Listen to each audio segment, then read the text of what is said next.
Hello students, कैसे हैं आप सभी। उम्मीद करता हूं बच्चे बहुत ही अच्छे होंगे आप सभी और आपके एग्ज़ाम की तैयारियां बिल्कुल बेहतरीन चल रही होंगी। आज है 10 दिसंबर और कल है 11। आपका एग्ज़ाम है साइंस का। बेटे आज 10 दिसंबर को हम क्या कर रहे हैं कि प्रीवियस ईयर का एक पेपर हमने उठाया है, प्री बोर्ड एग्जामिनेशन, जो कि 2024 में क्लास 10th में आया हुआ है। ठीक है, तो इस साइंस का पेपर हम कंप्लीटली सॉल्व करने वाले हैं। ना ही सॉल्व करेंगे बल्कि एक क्वेश्चन के अंदर हम लगभग चार चार कंसेप्ट पढ़ने वाले हैं। एक क्वेश्चन के अंदर जो भी टॉपिक होगा उस टॉपिक को अच्छे से आपको एक्सप्लेन भी करेंगे। तो इस तरीके से इसमें 39 क्वेश्चन है और 39 क्वेश्चन में हम एक्सपेंड करके चीज़ों को समझेंगे ताकि आपका लगभग लगभग 50% से भी ज़्यादा चीज़ें यहाँ पर कवर हो जाए। ठीक है, ये पेपर आपकी बहुत ज़्यादा हेल्प करने वाला है, तो बिना टाइम वेस्ट किए चलिए स्टार्ट करते हैं।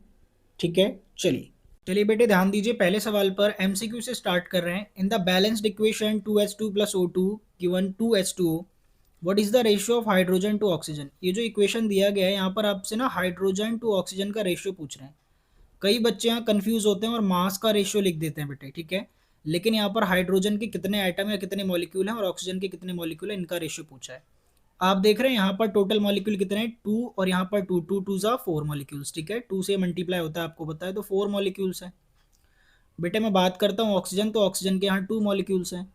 तो 2 के टेबल से 4 को काटेंगे तो 2, और 2 1 2 होता है, यानी 2:1। बेटे हाइड्रोजन और ऑक्सीजन का रेशियो कितना है यहाँ पर, 2:1। क्लियर है क्या। कई बार बेटे मास का रेशियो पूछते हैं, तो मैं आपको बता दूं यहाँ पर 4 हाइड्रोजन है, एक हाइड्रोजन का वजन कितना होता है, 1 ग्राम, तो 4 का कितना हो गया बेटे, 4 ग्राम। ठीक है, और यहाँ पर एक ऑक्सीजन का जो वेट होता है या मास होता है, एटॉमिक मास, वो कितना होता है, 16। 16 इंटू 2 कितना हो जाएगा बेटे, 32 ग्राम या 32 यूनिट। तो 4 1 जा 4, 4 के टेबल में 32 कितनी बार में आता है, 8। तो यहाँ पर जो मास का रेशियो होता है, ठीक है, वो कितना होता है, 1:8। Law of conservation of mass में भी हम इस चीज़ को पढ़ते हैं और कांस्टेंट प्रोपोर्शन में भी इस चीज़ को पढ़ते हैं कि 1 ग्राम हाइड्रोजन के साथ में कितना ग्राम ऑक्सीजन चाहिए होता है बर्न करने के लिए, हमें 8 ग्राम। ठीक है, तो ये अलग चीज़ है। यहाँ पर जो आपसे सवाल में पूछा था वो अलग चीज़ है। इन्होंने यहाँ पर सवाल में हमसे क्या पूछा था कि हाइड्रोजन और ऑक्सीजन का रेशियो क्या है। ठीक है, आई होप कि आपको क्लियर हो गया। अगला सवाल देखिए, which of the following substance is classified as strong acid. Acetic acid तो वीक एसिड होता है, जो सिरके के अंदर होता है, आपका विनेगर के अंदर। दूसरा ऑप्शन बेटे सल्फ्यूरिक एसिड एक स्ट्रॉन्ग एसिड होता है, जिसे हम क्या लिखते हैं, H2SO4। ये सल्फ्यूरिक एसिड H2SO4 या फिर हाइड्रोजन सल्फेट भी आप इसे बोलते हैं, it is a strong acid. ठीक है, इसे आप क्या बोलेंगे, स्ट्रॉन्ग एसिड। बेटे अगले तीसरे सवाल पर ध्यान दीजिए। Which of the following statement is correct regarding the neutralisation reaction. Neutralisation reaction क्या होता है बेटे, इसमें क्या होता है, एक एसिड और बेस आपस में रिएक्ट करते हैं।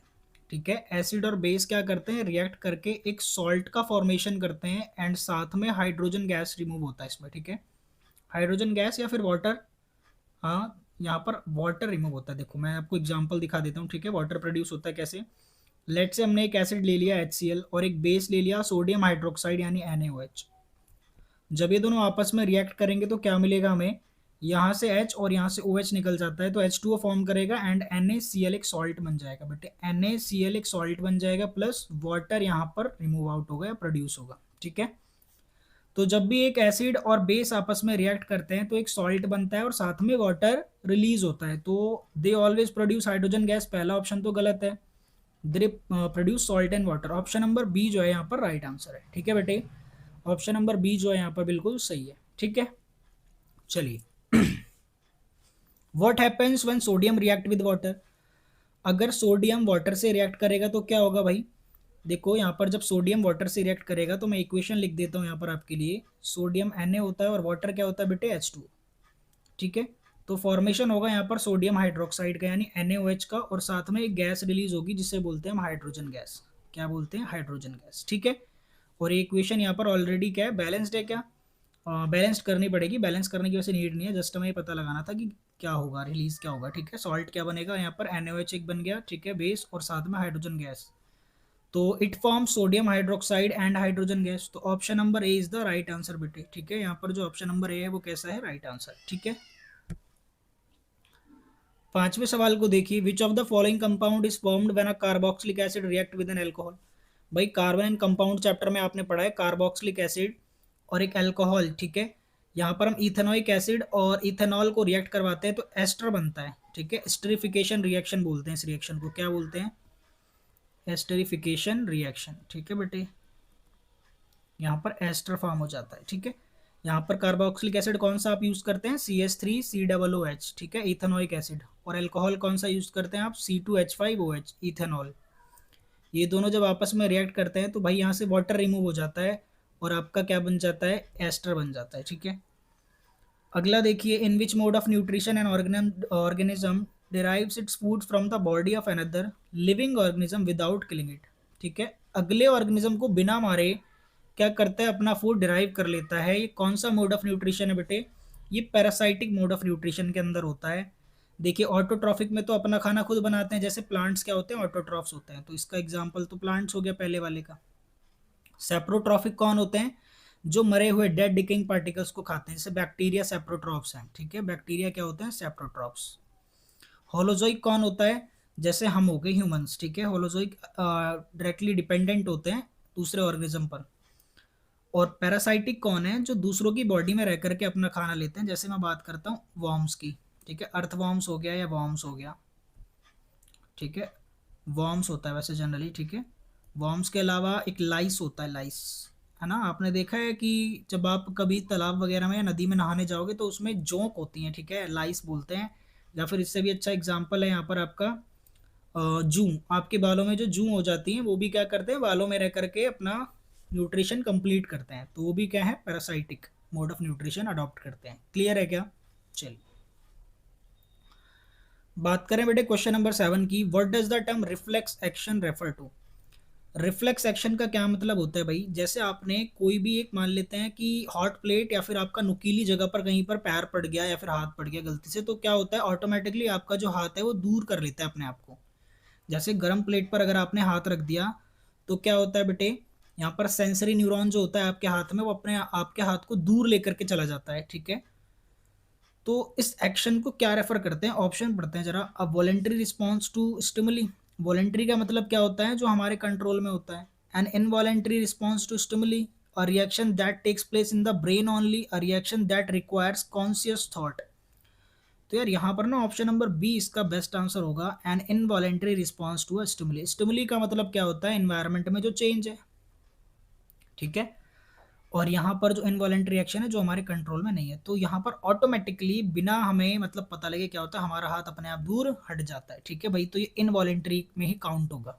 क्लियर है क्या, आगे चलिए। In plants which part is responsible for the production of ovules, यार ओव्यूल्स कहाँ से प्रोड्यूस होते हैं प्लांट्स में, ओवरी से, ठीक है। स्टामेन क्या होता है आपको पता है, स्टामेन जो होता है मेल पार्ट होता है ये वाला, ये जिसके अंदर एंथर होता है और फिलामेंट होता है, ऊपर एंथर होता है और नीचे क्या होता है बेटे, फिलामेंट, ठीक है।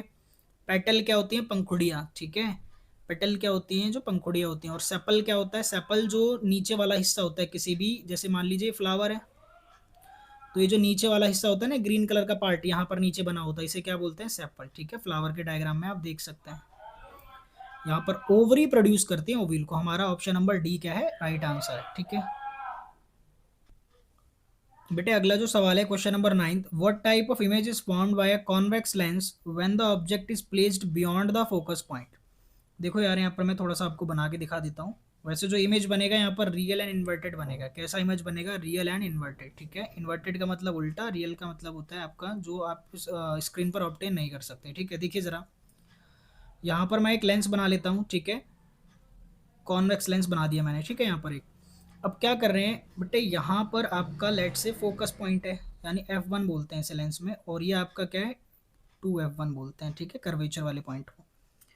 जो ऑब्जेक्ट है वो कहाँ पर रखा हुआ है, बियॉन्ड द फोकस पॉइंट, यानी 2F1 और F1 के बीच में ये रहा ऑब्जेक्ट, यहाँ पर है ऑब्जेक्ट, ठीक है। इधर भी क्या होगा बेटे आपका F2 और इधर क्या होगा 2F2। अच्छा, तो इस ऑब्जेक्ट से पहले मैं एक पैरेलल लाइट रे सेंड करूंगा, तो ये कहाँ से गुजरेगा, फोकस पॉइंट से, ठीक है, यहाँ से निकल गया।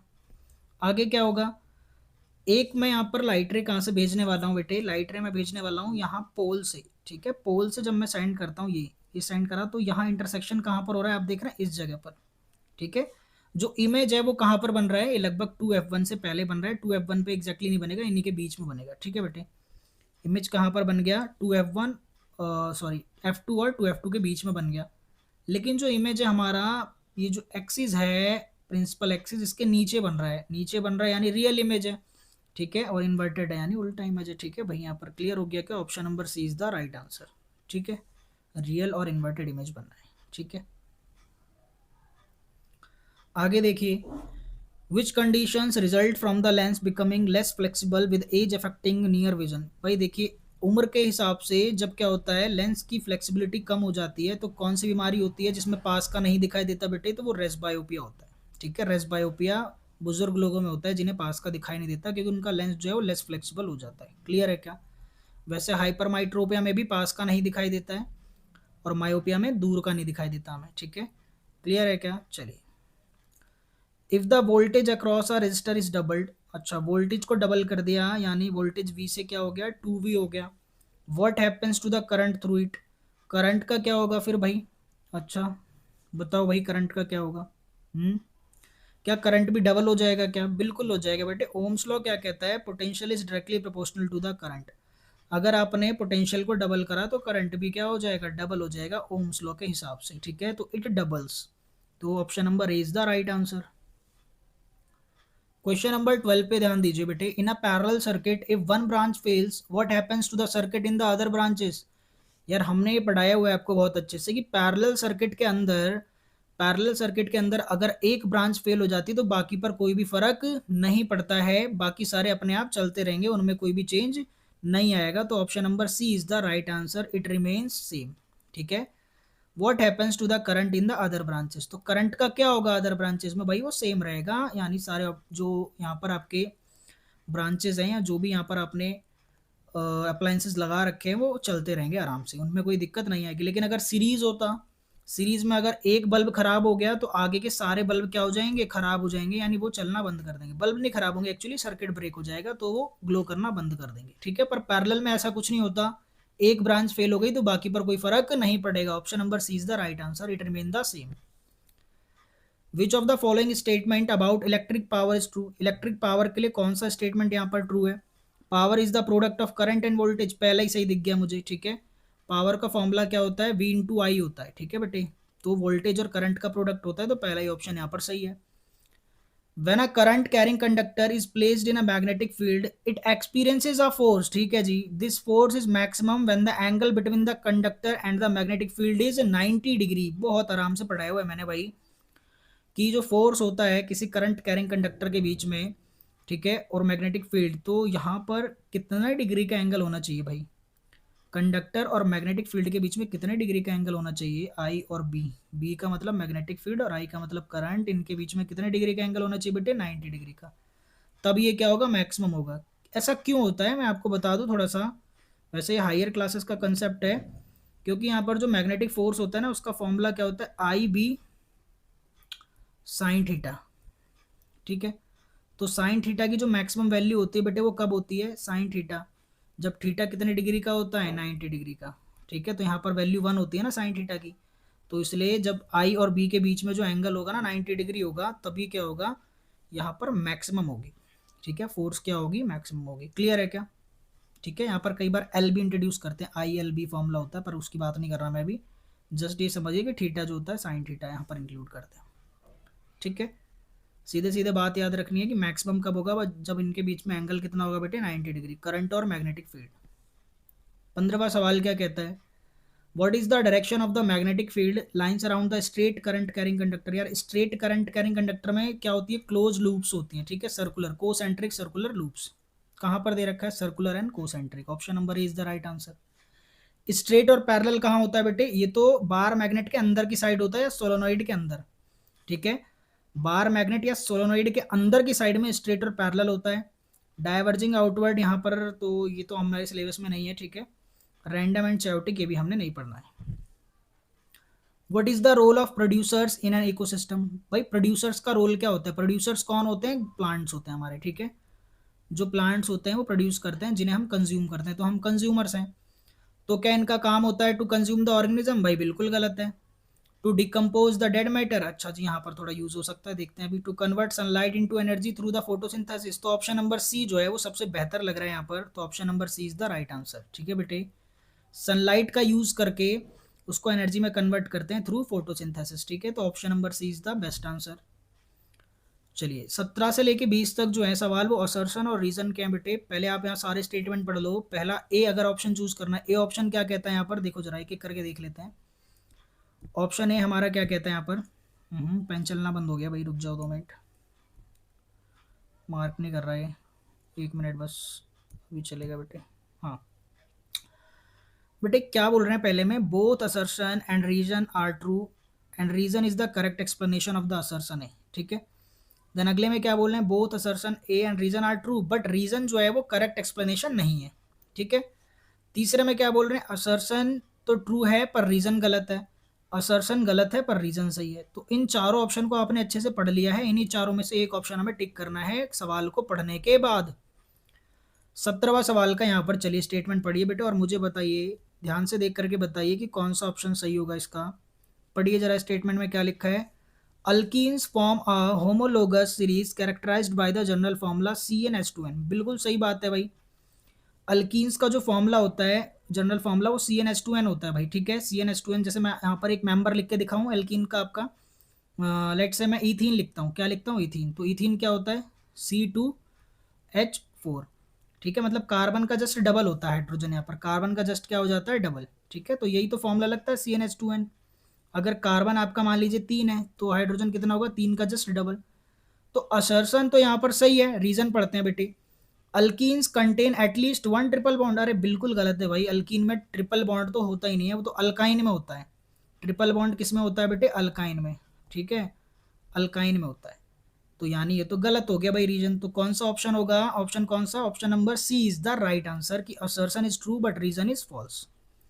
तो बेटे जी 17 में आप कौन सा लगाओगे, option number C is the right answer कि असर्शन तो सही है बट इसका रीजन गलत है। आगे पढ़ते हैं, traits like tallness and dwarfness in a pea plant are inherited independently. अच्छा, टॉलनेस यानी लंबा होना, ड्वार्फनेस यानी बोना होना, छोटा होना, क्या ये इनहेरिटेड इंडिपेंडेंटली इनहेरिट होते हैं क्या? इंडिपेंडेंटली मतलब क्या है, दोनों ट्रेड्स क्या अलग अलग है क्या?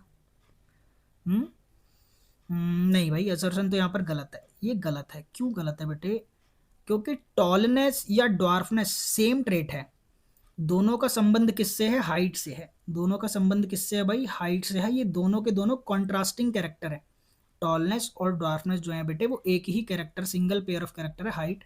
तो ये दोनों इंडिपेंडेंटली क्या इनहेरिट नहीं होते, ठीक है। मतलब क्या होता है कि दोनों एक दूसरे के मतलब कॉन्ट्रास्ट कर रहे हैं ना, एक ही कैरेक्टर है हाइट, ठीक है। तो डिपेंडेंट होगा, तो यहाँ पर आपका असर्शन तो गलत है। When a homozygous tall pea plant is crossed with dwarf pea plant, medium size P plant is obtained in F1 generation, ठीक है। मीडियम साइज प्लांट ही बनते हैं, मीडियम साइज को हम वैसे हम टॉल बोलते हैं यहाँ पर, ठीक है। टॉल का मतलब क्या होता है, कैपिटल टी स्मॉल टी वाले बनते हैं ना, तो इसलिए इसे मीडियम साइज प्लांट भी बोला जाता है। तो यहाँ पर रीजन तो सही है बेटे, ठीक है। यहाँ पर जो रीजन है वो क्या है आपका, सही है, ठीक है। तो कौन सा होगा, ऑप्शन नंबर डी होगा क्या, पढ़ लें क्या, ये असर्शन गलत है पर रीजन सही है, ठीक है जी। तो इसका ऑप्शन नंबर डी होगा कि असर्शन तो गलत है पर रीजन इसका सही है। क्लियर है बेटे, आगे पढ़िए। Insulators are materials that do not allow electric current to pass through them easily. बिल्कुल सही बात है, ठीक है। इंसुलेटर में करंट पास नहीं करता, तो असर्शन तो सही है। Insulators have tightly bound electron that do not move freely under the influence of electric field. बिल्कुल सही है भाई, रीजन भी सही है और असर्शन भी सही है। तो बताओ इसका क्या होगा, 19वें का हो जाएगा ऑप्शन नंबर ए, ठीक है बेटे, क्योंकि दोनों के दोनों सही हैं और रीजन जो है उसका करेक्ट एक्सप्लेनेशन भी है।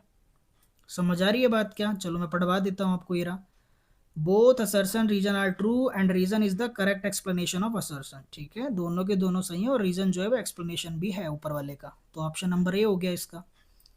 लास्ट पढ़ लेते हैं, non biodegradable materials do not contribute in environmental pollution.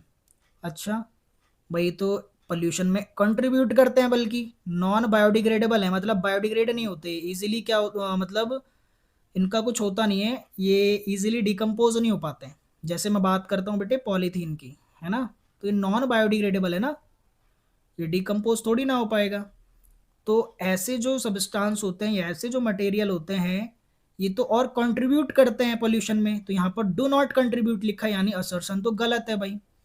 Reason पढ़ लेते हैं, these materials remain in the environment for long period without breaking down. Reason बिल्कुल सही है, ये जो मटेरियल हैं ये एनवायरमेंट में रहते हैं और ब्रेक डाउन नहीं होते। तो ऑप्शन नंबर कौन सा अच्छा लग रहा है आपको, option number D is the right answer. देखो बिल्कुल सेम ऐसा है ना, ए गलत और आर सही है, ए गलत और आर सही है, यानी ऑप्शन नंबर डी। पढ़वा देता हूं मैं एक बार, ये देखो असर्शन गलत है पर रीजन सही है, तो ऑप्शन नंबर डी हो जाएगा लास्ट वाले का भी। क्लियर है क्या बेटे? तो बहुत बढ़िया से हमने एमसीक्यू कर लिया अभी तक। चलिए अब आगे बढ़ते हैं और आगे के क्वेश्चन हम करते हैं, ठीक है। चलिए बी पर पहुंच चुके हैं हम। ध्यान दीजिए क्वेश्चन नंबर 21 पर, 2 नंबर के यहाँ पर क्वेश्चन आपके स्टार्ट हो जाते हैं। During a laboratory experiment the thermal decomposition of calcium carbonate is performed. Calcium carbonate का थर्मल डिकम्पोजिशन कर रहे हैं, इसके लिए एक बैलेंस्ड केमिकल इक्वेशन आपको लिखनी है और आपको ये भी बताना है कि इसका रियल वर्ल्ड में क्या सिग्निफिकेंस है, इस इक्वेशन का क्या यूज़ है। तो कैल्शियम कार्बोनेट क्या होता है? CaCO3। कैल्शियम कार्बोनेट क्या होता है बेटे? CaCO3। तो थर्मल डिकम्पोजिशन का मतलब है कि हीट की हेल्प से हम इसे डिकम्पोज करेंगे, यानी ब्रेक करेंगे। डिकम्पोजिशन का मतलब आपको पता है ना कि एक सिंगल कंपाउंड दो या दो से ज़्यादा कंपाउंड में ब्रेक हो जाता है, ठीक है। यहाँ जो कैल्शियम कार्बोनेट है वो हीट की हेल्प से हम इसे डिकम्पोज करने वाले हैं। तो एक किसमें डिकम्पोज होता है बेटे? कैल्शियम ऑक्साइड प्लस यहाँ पर कार्बन डाइऑक्साइड गैस रिलीज होती है, ठीक है। तो कैल्शियम कार्बोनेट को जब हमने थर्मली डिकम्पोज करा, यानी हीट की हेल्प से ब्रेक करा, तो हमें क्या मिला? कैल्शियम ऑक्साइड, जिसे हम लाइम बोलते हैं, ठीक है, लाइम वाटर बोलते हैं, ठीक है बेटे। क्या बोलते हैं इसे? लाइम वाटर, ठीक है। इसका रियल वर्ल्ड में क्या सिग्निफिकेंस है?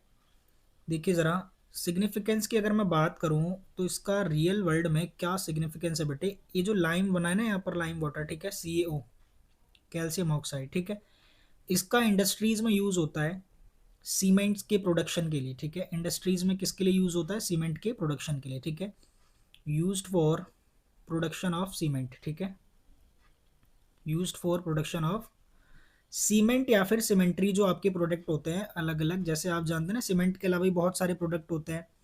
सीमेंट जैसे मेटलर्जी के लिए भी यूज़ होता है कई जगह पर, ठीक है। इस चीज़ को ना मेटलर्जी में भी यूज़ करते हैं, प्योरीफाइंग मेटल्स, मेटल को प्योरीफाई करने के लिए भी, ठीक है। एक तो इंडस्ट्रीज में यूज़ हो गया for the production of cement, आप लिख सकते हैं। देन अदर जो इसका यूज़ है मेटलर्जिकल प्रोसेस में यूज़ होता है, ठीक है, यहाँ पर मेटल्स को प्योरीफाई करने के लिए, ठीक है। लिख दूँ क्या मैं यहीं पर? लिख दूँ क्या? ऐड कर देता हूँ, ठीक है। Purifying metals, purifying metals, metals को प्योरीफाई करने के लिए, तो ठीक है। यहाँ पर इतना भी लिख देंगे तो आपको 2 नंबर मिल जाएंगे। इक्वेशन यहाँ पर ये लिख दिया मैंने, केमिकल इक्वेशन, और सिग्निफिकेंस रियल वर्ल्ड में ये है बेटे, ठीक है। चलिए आगे चलते हैं, ध्यान से पढ़िए अगला सवाल जब तक मैं इसे रब कर रहा हूँ सारा। Body, what role does plasma play in transportation within the human body? Name 2 substances that plasma transport, ठीक है। देखिए प्लाज्मा क्या होता है, यहाँ पर ब्लड का ही एक कंपोनेंट होता है, ब्लड के साथ में ही होता है, ट्रांसपेरेंट कंपोनेंट होता है, ठीक है। इसका कोई कलर नहीं होता। Plasma is a colourless component, plasma is the colourless blood component, ठीक है। ब्लड का एक कलरलेस कंपोनेंट होता है, ठीक है बेटे। प्लाज्मा के अंदर जो 90% होता है वो वाटर होता है। 90% क्या होता है बेटे? इसके अंदर वाटर होता है। एंड जो अलग जो 10% है उसमें क्या होता है? बाकी सारे मिनरल्स वगैरह होते हैं, ठीक है। जैसे अगर इसकी और अच्छे से बात करें तो प्लाज्मा का रोल क्या होता है? जनरली ये करता क्या है, मीडियम की तरह एक काम करता है। मतलब जो भी हमारा ग्लूकोज होता है, जो हम चीज़ें खाते हैं, ठीक है, उस वो ग्लूकोज में कन्वर्ट होता है, तो ब्लड के अंदर इसे फ्लो करवाने में हेल्प करता है, ठीक है। जैसे क्या 2 चीज़ें इन्होंने पूछी है ना कि name 2 substances that plasma transport, तो बेटे यहाँ पर एक तो फूड हो गया आपका, या डायरेक्टली हम ग्लूकोज कह सकते हैं। क्या सबस्टांसेस प्रोड्यूस करता है? तो 2 सबस्टांसेस कैन बी, पहला तो आप लिख दो यहाँ पर फूड, फूड लिख दो, या फिर डायरेक्टली यहाँ पर ग्लूकोज भी लिख सकते हो, ठीक है। तो फूड के अलावा आपका क्या हो जाएगा? वेस्ट प्रोडक्ट को भी कैरी करता है, ठीक है बेटे। वेस्ट प्रोडक्ट्स को भी क्या करता है? ये कैरी करता है। वेस्ट प्रोडक्ट जैसे क्या? यूरिया, यूरिक एसिड, ठीक है, ये वेस्ट प्रोडक्ट भी प्लाज्मा हमारा कैरी करता है। इसके अलावा हार्मोन्स को भी क्या करता है? फ्लो करवाने में हेल्प करता है बॉडी के अंदर, ठीक है बेटे। हार्मोन्स हो गए, और सॉल्ट्स एंड मिनरल्स, ठीक है, जिससे ये बना हुआ होता है, सॉल्ट्स मिनरल्स। तो प्लाज्मा के इतने सारे काम हैं। कलरलेस ब्लड कंपोनेंट होता है, 90% इसके अंदर वाटर होता है, और बाकी सॉल्ट और मिनरल से बना हुआ होता है। क्या क्या काम होता है इसका? फूड का ट्रांसपोर्टेशन करना, वेस्ट प्रोडक्ट जैसे यूरिया, यूरिक एसिड का ट्रांसपोर्टेशन, और हार्मोन्स का ट्रांसपोर्टेशन। क्लियर है क्या? आगे चले बेटे, ठीक है। क्वेश्चन नंबर 23 में आपसे बोला या तो ए को आपको अटेम्प्ट करना है या ऑप्शन नंबर बी, दोनों में से मतलब कोई से भी एक सवाल को आप कर सकते हैं, ठीक है बेटे। तो पहला सवाल क्या है? Why carbon able to form stable bond with many element, mention two reason. तो यार पहला इसका रीज़न है कि कार्बन जो होता है वो टेट्रावैलेंट होता है। पहला जो रीज़न है बेटे वो क्या है कि कार्बन क्या होता है आपका टेट्रावैलेंट। टेट्रावैलेंट का मतलब क्या है कि वो एक साथ चार आपके यहाँ पर बॉन्ड बना सकता है, ठीक है। तो एक तो ये रीज़न हो गया कि स्टेबल बॉन्ड बना लेता है मैनी एलिमेंट्स के साथ में। दूसरा इसका रीज़न क्या होता है बेटे, कैटिनेशन। कैटिनेशन का मतलब क्या होता है कि लॉन्ग चेन फॉर्म करता है ना, जैसे कार्बन कार्बन कार्बन कार्बन ऐसे अटैच होता जाता है, देन यहाँ hydrogen hydrogen hydrogen hydrogen hydrogen hydrogen इस तरीके से, ठीक है, लॉन्ग चेन्स फॉर्म करता है। तो दो रीज़न यहाँ पर ये हैं, पहला है इसका टेट्रावैलेंसी, दूसरा है इसका क्या, कैटिनेशन। तीसरा अगर आपको एक और लिखना है तो बेटे मैं एक और बता दूं आपको कि कार्बन का साइज जो होता है वो काफ़ी स्मॉल होता है ना, दो ही शेल होती हैं इसमें, आपको पता है, के शेल और एल शेल, ठीक है, स्मॉल साइज होता है इसका। पहले वाले में दो इलेक्ट्रॉन आ जाते हैं आपको पता है, और दूसरी शेल में फिर चार आते हैं, छः इसका एटॉमिक नंबर होता है। तो साइज भी कार्बन का काफ़ी छोटा होता है, इस वजह से ये क्या करता है, यहाँ पर मैनी एलिमेंट्स के साथ में स्टेबल बॉन्ड्स फॉर्म कर सकता है। तो तीन रीजन बता दिए मैंने आपको, दो लिखना है, टेट्रावैलेंसी और एक कैटिनेशन, ठीक है। टेट्रावैलेंसी का मतलब क्या होता है, it can form four bonds at a time, ठीक है। एक सिंगल कार्बन एटम क्या करता है, चार बॉन्ड एक बार में बना सकता है, ठीक है बेटे। कैटिनेशन का मतलब क्या है कि long chains of compound form कर सकता है, ठीक है। अब इसका जो बी में ऑप्शन दिया उसे पढ़िए जरा, मैं इसको रब करता हूं जब तक।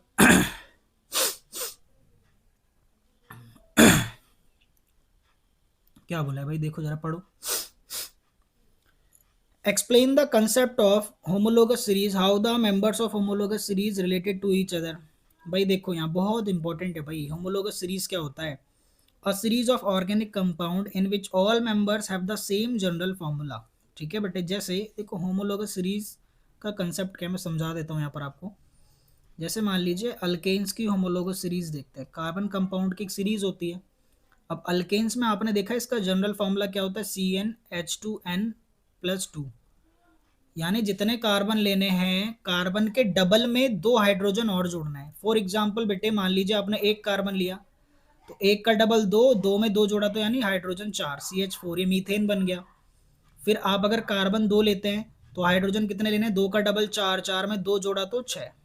फिर अगर कार्बन तीन लेते हो आप तो ये प्रोपेन बन जाएगा, यानी तीन का डबल छः और छः में दो जोड़ा तो हाइड्रोजन कितने हो गए बेटे, आठ, ये प्रोपेन बन गया। मीथेन इथेन प्रोपेन, ये जो सीरीज है इस सीरीज को क्या कहते हैं हम, होमोलोगस सीरीज बोलते हैं। अल्केन्स की सीरीज होती है, फिर अल्कीन की होती है, और फिर अल्काइन की भी सीरीज होती है, ठीक है। तो अब यहाँ पर ये बताना है आपको कि एक दूसरे से किस तरीके से रिलेटेड होते हैं। तो मैं यहाँ पर एक पॉइंट बता देता हूँ, यहाँ पर दो पॉइंट्स होते हैं एक्चुअली। पहला पॉइंट तो है कि आप देखेंगे किसी भी दो में, है ना, किसी भी कॉन्जिक्यूटिव दो कंपाउंड्स में यहाँ पर जो गैप होता है वो कितने का होता है, एक कार्बन का और दो हाइड्रोजन का, यानी CH2 का गैप होता है। क्या आप समझ पाए मैं क्या बोल रहा हूँ बेटे। ऊपर वाले में कितने कार्बन है आप देखो, यहाँ पर एक कार्बन है और यहाँ पर दो कार्बन, यानी एक कार्बन का गैप बन गया, हाइड्रोजन चार और नीचे छः, तो छः में से चार गए तो कितने का गैप, दो। तो अगले देखो यहाँ पर भी मैं चेक करवा देता हूँ, नीचे भी देखो, ऊपर दो कार्बन और नीचे तीन, यानी एक कार्बन, और यहाँ छः हाइड्रोजन और यहाँ कितने, दो, तो यानी आठ, सॉरी आठ में से छः गए तो कितना, फिर दोबारा दो हाइड्रोजन का गैप हो गया। तो बेटे किसी भी होमोलोगस सीरीज में जो गैप चलता है वो कितने का चलता है, CH2 का। कितने का गैप चलता है, CH2 का। और इस पूरी सीरीज में सभी का फॉर्मूला क्या हो रहेगा, सेम रहेगा ये, ठीक है। तो होमोलोगस सीरीज की डेफिनेशन पहले एक बार मैं दोबारा बता देता हूँ, a series of organic compound in which all member have the same general formula, सभी मेंबर का क्या हो, सेम जनरल फॉर्मूला हो बेटे, ठीक है। तो डेफिनेशन हो गई ये, ठीक है, सभी मेंबर्स का क्या हो, सेम जनरल फॉर्मूला। देन ये पूछ रहे हैं कि कैसे रिलेटेड होते हैं एक दूसरे से। तो इस तरीके से रिलेटेड होते हैं कि हर एक अगला जो कंपाउंड है वो CH2 के गैप पर चलता है। एक तो ये पॉइंट हो गया कि CH2 गैप होता है। सेकंड पॉइंट यहाँ पर क्या होता है कि बेटे इनमें ना जो मास होता है इनका, अगर मैं बात करूँ तो एक कार्बन का वजन कितना होता है, 12, और दो हाइड्रोजन कितने हो गए, 2 ग्राम्स, ठीक है, 2 यूनिट्स, तो 12 और 2 14। तो हर एक अगला कंपाउंड जो है वो 14 ग्राम क्या हो जाता है, हैवियर हो जाता है। यानी हर एक अगले कंपाउंड में जो गैप है वो 14 ग्राम का चलता है, ठीक है, या 14 यूनिट का चलता है। एटॉमिक मास यूनिट भी बोल सकते हैं आप, ठीक है, ठीक है बेटे। और इसके अलावा और भी मैं चीज़ें आपको बता दूं कि इनमें हर एक कंपाउंड में जो केमिकल प्रॉपर्टीज़ होती हैं वो क्या होंगी, सेम, ठीक है। तीसरा भी चलो मैं लिखवा देता हूँ। तो होमोलोगस सीरीज में जितने भी मेंबर हैं इनकी केमिकल प्रॉपर्टीज क्या रहेंगी बेटे, सेम। केमिकल प्रॉपर्टीज क्या रहेंगी, सेम। ठीक है, और भी कुछ कर लें क्या? चौथी प्रॉपर्टी की अगर मैं बात करूं तो इनकी जो फिजिकल प्रॉपर्टी है ना उसमें थोड़ा थोड़ा चेंज रहता है। थोड़ा थोड़ा चेंज इसलिए आ जाता है क्योंकि कार्बन के नंबर बढ़ते रहते हैं और हाइड्रोजन के नंबर नीचे बढ़ते रहते हैं। ठीक है, तो जो मास होता है ना बेटे, मास वजन, जैसे जैसे आप नीचे जाओगे तो मास बढ़ेगा ना, तो फिजिकल प्रॉपर्टी में थोड़ा बहुत चेंज आता रहता है। बात समझ आ गई? मैंने सारी बातें बता दी आपको। ठीक है, चलिए अगला सवाल पढ़िए, मैं इसे रब कर रहा हूँ। सवाल नंबर 24 पढ़िए आप।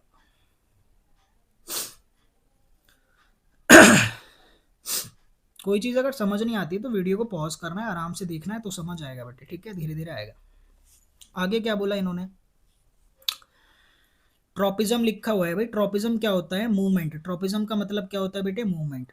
हाइड्रोट्रॉपिज्म का मतलब क्या होता है, पानी की तरफ मूवमेंट। कैमोट्रॉपिज्म का मतलब क्या होता है, केमिकल की तरफ आपकी मूवमेंट। ठीक है, पॉजिटिव और नेगेटिव ट्रॉपिज्म होता है। पॉजिटिव का मतलब उस चीज के तरफ और नेगेटिव का मतलब उससे दूर। एक सिंपल सा एग्जांपल देके समझाता हूँ जियोट्रॉपिज्म का। इन दोनों से भी अलग एक जियोट्रॉपिज्म होता है। जैसे मैं बात करूँ, कोई पौधा है बेटे, तो उस पौधे की जो जड़ें हैं वो क्या करती हैं, पॉजिटिव जियोट्रॉपिज्म। जियोट्रॉपिज्म, जियो वर्ड का मतलब क्या होता है, अर्थ। ठीक है, तो जो रूट्स हैं वो नीचे की तरफ बढ़ेंगी यानी अर्थ की तरफ जाएंगी, तो ये पॉजिटिव जियोट्रॉपिज्म होता है। क्या होता है, पॉजिटिव जियोट्रॉपिज्म। लेकिन जो इसकी शूट है यानी जो तना है वो अर्थ से दूर भागता है ना, ऊपर जाता है, तो ये क्या होता है, नेगेटिव जियोट्रॉपिज्म। ठीक है, तो ये तो जियोट्रॉपिज्म समझाया। इसी तरीके से हाइड्रोट्रॉपिज्म और कैमोट्रॉपिज्म भी है। और इसके अलावा एक फोटोट्रॉपिज्म भी होता है। फोटोट्रॉपिज्म मतलब सनलाइट की तरफ बढ़ना और सनलाइट से दूर भागना। ठीक है बेटे, कोई चीज़ अगर सनलाइट से दूर भाग रही है तो उसे क्या बोलोगे, नेगेटिव फोटोट्रॉपिज्म। कोई चीज़ अगर सनलाइट की तरफ बढ़ती जाती है तो उसे क्या बोलोगे, पॉजिटिव फोटोट्रॉपिज्म। फोटो का मतलब होता है लाइट। चलिए सारी बातें छोड़िए, सवाल क्या कह रहा है कि हाइड्रोट्रॉपिज्म में क्या स्टिमुलस होता है। स्टिमुलस का मतलब बेटे यहाँ पर क्या चीज़ में चेंज आता है, वाटर। स्टिमुलस हमारे यहाँ पर वाटर होता है। ठीक है, हाइड्रो वर्ड का मतलब वाटर होता है। अब इसका एग्जाम्पल आपको देना है तो मैं यहाँ पर एग्जाम्पल लिख देता हूँ, ग्रोथ ऑफ रूट्स, है ना, growth of roots towards water. यार जो वाटर जब आप पानी में मतलब प्लांट में किसी में पानी देते हो तो उसकी रूट्स क्या करती हैं, वाटर को ऑब्जॉर्व करती है ना। मतलब जो रूट्स हैं वो वाटर के टूवर्ड्स जाती हैं। ठीक है, ग्रोथ ऑफ, यहाँ पे मैंने लिखा ही नहीं यार, ग्रोथ ऑफ रूट्स, है ना, रूट्स टूवर्ड्स वाटर, तो इसका एक एग्जाम्पल हो गया है। कैमोट्रोपिज्म क्या होता है बेटे, कैमोट्रोपिज्म में क्या होता है, केमिकल स्टिमुलस होता है। केमिकल के तरफ या केमिकल से दूर चीज़ें भागती हैं। तो इसका एग्जाम्पल मैं दे दूं क्या, एक बहुत अच्छा इसका एग्जाम्पल है ग्रोथ ऑफ पोलन ट्यूब। मैंने रिप्रोडक्शन में पढ़ाया हुआ है, ग्रोथ ऑफ पोलन ट्यूब। ठीक है, अभी बता रहा हूँ मैं, pollen tube towards ovary, towards ovary, ये कैमोट्रोपिज्म है। भाई आपने देखा है ना, ये स्टिग्मा होता है और ये ओवरी होता है। यहाँ पर पोलन ग्रेन आता है और वो ट्यूब बनाता है। पोलन ट्यूब कहाँ तक आता है, यहाँ तक, ओवरी तक। तो ये जो पोलन ट्यूब है ये कैसे है भाई, ये कैमोट्रोपिज्म है। ठीक है, यहाँ पर क्या हो रहा है, हार्मोनल मतलब या केमिकल्स कह सकते हैं हम। ठीक है, कैमोट्रोपिज्म होता है, केमिकल की तरफ यहाँ पर मूवमेंट होता है। क्लियर है बेटे क्या, इस चीज़ को समझ लेना। ट्रोपिज्म मैंने मूवमेंट बता दिया और इन दोनों के अलावा मैंने फोटोट्रोपिज्म और जियोट्रोपिज्म भी आपको समझा दिया है। ठीक है, इसलिए मैं बोल रहा था कि इसमें एक्स्ट्रा कंसेप्ट भी मैं साथ में लेकर के चलूंगा। चलिए आगे चलते हैं। सवाल नंबर 25 पर ध्यान दीजिए बेटे, क्या बोल रहे हैं, if a heterozygous tall plant is crossed with another heterozygous tall plant, what are the possible genotypes of the offspring. Offspring मतलब जो नया इंडिविजुअल आएगा, क्या पॉसिबल जेनोटाइप्स बनेगा। यार देखो बहुत आसान है, मैं समझा देता हूँ इसे आपको। ठीक है, आराम से। जब यहाँ पर एक कैपिटल टी और स्मॉल टी, है ना, हेट्रोजाइगस टॉल क्यों बोल रहे हैं, क्योंकि यहाँ पर जो एलएलईज हैं वो अलग अलग है। एक कैपिटल टी और एक स्मॉल टी लिया है इन्होंने, फिर इधर भी एक कैपिटल टी और स्मॉल टी लिया है। ठीक है, दोनों ही सेम है। तो अगर मैं इसके गैमेट्स बनाता हूँ तो यहाँ से कैपिटल टी आएगा और यहाँ से क्या आ सकता है, स्मॉल टी। इसमें से भी बेटे या तो कैपिटल टी आएगा या तो स्मॉल टी आएगा। अब क्रॉस कराना है दोनों के बीच में, हमें दोनों के बीच में क्या कराना है, क्रॉस। इस बात को ध्यान से समझ लेना प्लीज़। पॉसिबल है कि ऊपर से टॉल आए, मतलब कैपिटल टी आ जाए, तो इधर से क्या आ जाए, कैपिटल टी। अच्छा, एक चांस तो ये हो गया। फिर हो सकता है दोबारा ऊपर से कैपिटल टी आ जाए। ठीक है, लेकिन इधर से क्या आएगा, स्मॉल टी। ये दोनों अलग अलग हो गए ना, मतलब इसके पहले वालों को मैंने इन दोनों से करा दिया, अब इसके दूसरे वाले को भी दोनों से कराऊंगा। देखो इधर से आया स्मॉल टी और ऊपर से क्या आ गया बेटे, कैपिटल टी, तो ये बन गया। ठीक है, अब इधर से फिर से आया स्मॉल टी, पर इधर से क्या आ गया स्मॉल टी, ठीक है।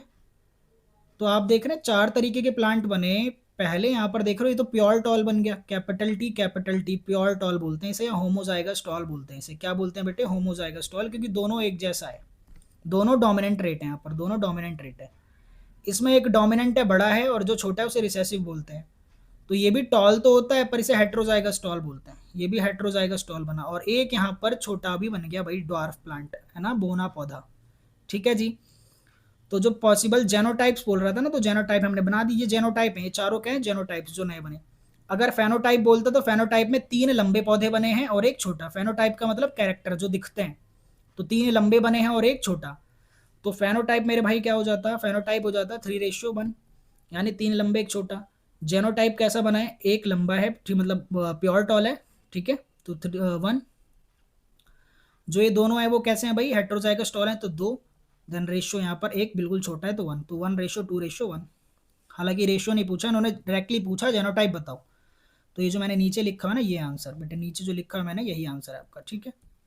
ये चीज़ आंसर है।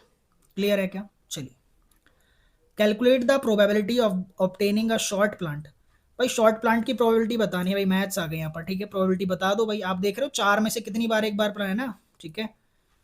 ये जो टोटल 4 प्लांट्स बनने हैं, तो 4 में से जो है एक ही प्लांट तो डार्क बना है, यानी 1/4, ठीक है। 25% प्रोबेबिलिटी है छोटा प्लांट बनने की, ठीक है। कितनी प्रोबेबिलिटी है बेटे? 25%, यानी 1/4। बोलो बिल्कुल क्लियर है क्या? बहुत आसान सवाल था, बहुत अच्छे से मैंने आपको समझा दिया है, ठीक है।